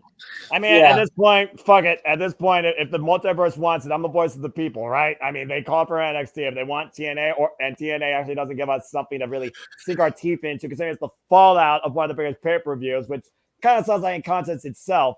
I mean, again, I'm the mammoth that will cover all things wrestling 7 days a week. Shout out to the AEW family. And this right here just hyped me up to push myself to cover even more wrestling, AEW and beyond, because tonight was fucking phenomenal. That was such a great Speaking of, when are you doing something with your ATW fam again? I don't know at this point. All right, fine, Jeff. You freaking called for it. Something. Anyway, probably when we're not covering freaking Dynamite, because usually we do the impromptus after Dynamite on Wednesday night, but goddamn, these Dynamites have been fucking insane. Me and him might get together on a Friday night and just do a little thing I recorded. I don't know. Pick a day. So we'll see. I don't know. Maybe a Friday. I'll keep you posted, because there's been so much fucking shit happening in all things wrestling. Golly, I'm ready to go impromptu with the family again, as long as they're avoids politics and being chaotic. Yeah, please. And I'm ready to watch the video of you guys going impromptu, because y'all are fucking nuts. Yeah, yeah. I'm the moderator of that madness.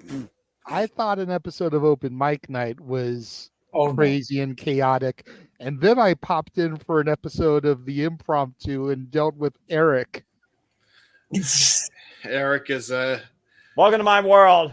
Shout out to TNA Train, though. We need you to come back to Open Mic Night. Yes, wake yourself up, brother. Be part of the Saturday Night Shenanigans. Amen. Love you, man. But also, Eric, we love you too. But again, Eric, I can't stress enough: protect your mentality, bro. Here's the problem. His mentality's fine, because I think he gets a shit-eating green at watching the world burn. I'm gonna be honest. That's kind of the vibe. Based off of what I've seen, I think Eric gets a kick out of watching Noah react to the shit that he comes up with. Yeah, at least he can't use the yay alley against me anymore. So I mean, there's that. And if Timeless Toni Storm loses the championship, there's gonna be no more ways of saying Rampage, Collision, and Dynamite in a fancy way. My world will be normal, and I will say, suck it to the entire FTW family. My normal ways. It's all right, because come Great American Bash, Noah may have to purchase a T-shirt. I was going to say, if the multiverse allows and they're generous, we could have a situation, gentlemen, where Noah is a member of Chase University as Thea Hale challenges for women's championship in NXT. Can you imagine Noah having to root against Roxanne? Nope, stop it. Yes, that would be great. No. But only you guys can get us there. Save your money. It's the end of summer. Go on vacation. Go to an actual beach. We don't know which Take a plane trip. week they're going to do Go to that Disneyland. match. Will it be July 30th or go to the pier in San Diego. Go to the zoo. So we need to get those forest fires, folks at home. Go listen to Only Celine you Dion. can start the dumpster fire of Noah having to be part of Chase U. No. Go check out the Statue of Liberty. Go to the top of the Empire State Building. Go get a deep dish pizza in Chicago. Listen. Go to Georgia. Georgia. Everyone shut the up and sit down. I'm already sitting though. That's like she knows all the fuck she wants. I'm still not buying her being Roxanne Perez. Listen. I'm even a Chase U supporter, and I don't even watch the product every week. I'm just saying. Good for you. That's your choice. That is true. And it'll be Chase your U choice. is awesome. No, it is. Also, during that next week when we're leading up to the Great American Bash, JJ and I have our topic for the next episode of Dad, since we're still doing it in chill mode. Ooh, there you go. There you Interesting go. choice there. Now, clearly not at the same time, but I like what you Well, did. no, there were a lot more on this list than I thought there were. Right? So I was like, all right, well, I dug myself the hole. Fuck it. I assume There's only one person to hold both at the same time. yes, and that would have been Edge. Yes. Correct. Our superstar. So right there, he's got to be number one because he's the only person to hold them both at the same time. I mean, that puts him in a different class, to be fair. He But unified it, I think. If anything, he'll be honorable mention because while he was a good Intercontinental champion and a decent U.S. champion for the brief time he had it in 2001, I think we can all agree that Edge's World Championship reigns has eclipsed anything he's done. So, but he will be mentioned for sure. I've asked for Greg's input because he is a mega fan of the Intercontinental Championship, and he's given me a few to rattle off since he won't be part of the show because he's not one of the dads on wrestling. He's not a dad, sad. Well, no, I mean he has his fur babies, so that's everybody's got their thing. So, but he won't part of the show mainly because we go so early in the afternoon on Thursday. By the way, let me point that out again to everybody. We'll be on Thursday next week because Friday there's a combination of scheduling conflicts and Friday's going to be Death Before Dishonor, so we're going to be fucking bananas busy anyway that day. We're going on Thursday because Jeff doesn't have content on that day, and he wants to have content every day. So we're going on Thursday. I mean, that's kind of like the purpose of a multiverse, right? You want to try and have That's content. pretty deep. I mean, you know. Plus, I'm scheduled to work on that Friday, so it actually ends up working out for me. Yes, he's all good. But yeah, we're going to be talking about that. I'm looking forward to it. We've all in this room have long touted the Intercontinental Championship as the workhorse title, the chief stepping stone to the WWE or World Heavyweight Championship. But the U.S. title, especially in WWE, kind of gets a little lowballed. And I think that if you go back through that history of that championship, there have been some bomb-ass U.S. champions. Yeah, that's fair. I'll give you that. I'll give you that. There's one that's Are we only going off of the WWE lineage, or are we going to WCW also? I'm going back to the lineage of the championship, going back to 1975 and handsome Harley Race. Well, that's way before my time, but even I recognize that with all the history we've done with Harley Race, talking about the NWA, and I respect that. Yeah. Harley was never a Continental champion, so he won't be on the list, but yeah, we're going back to the 75 for the U.S. title and 79 for the Intercontinental when Pat Patterson made that dangerous journey to Rio de Janeiro, Brazil in a tournament that did not fucking happen and became the first Intercontinental champion. Sorry, that didn't happen. True that. The history. By the way, when it's time for us to sign off, may I do the sign off because I have a funny song we could do for the "We Are Gonna Die" thing. Oh, good grief almighty! Yeah. Are we okay? Are we signing off? Man, just have somebody, just super chat James to sing an Animal Form. I Will Survive by Gloria, whatever her name is. So Hey, that super chat will go to help get Noah into Chase U. So That's please valid. do That's that. valid. Yeah. If no one wants to put his foot in his mouth and have James sing, I'm all for both of those. Oh, Exactly. So here we go, everyone. I think we're gonna sign Arlene, off. Yeah, No. Yeah, I'm warning you. Emmanuel, No. Dominguez says you save your wallet. So for the Renegade of Wrestling, JJ Williams, for the man who's on the marquee, Jeff motherfucking Meacham, and for our play-by-play man extraordinaire, Mr. Simple Man Noah Foster, I am the He-Man James Hebert, and until next time, we gonna die, and we have no alibi. We dying. Yeah, we dying. Noah, you know what you need to say to him. As you wish. Damn it, James! You freaking idiot! Bye, everyone. Good night, everybody. The Jeff Meacham Network's Multiverse of Media. For over 15 years, the recognized symbol of excellence and the standard bearer in coverage of sports and entertainment. What happened? Damn it, I love AEW! I hate this computer. What is happening? My Notebooks suck. and I'm scared to find out. That was good. Don't worry, Bye, Sammy. There's nothing, everybody. and we're safe. That's all, folks. Thanks for tuning in. We are JMN Multiverse Media. All right. As soon as he pushes the button. Do really cool and jump He's things a on. freaking idiot. He got it. I'm about to say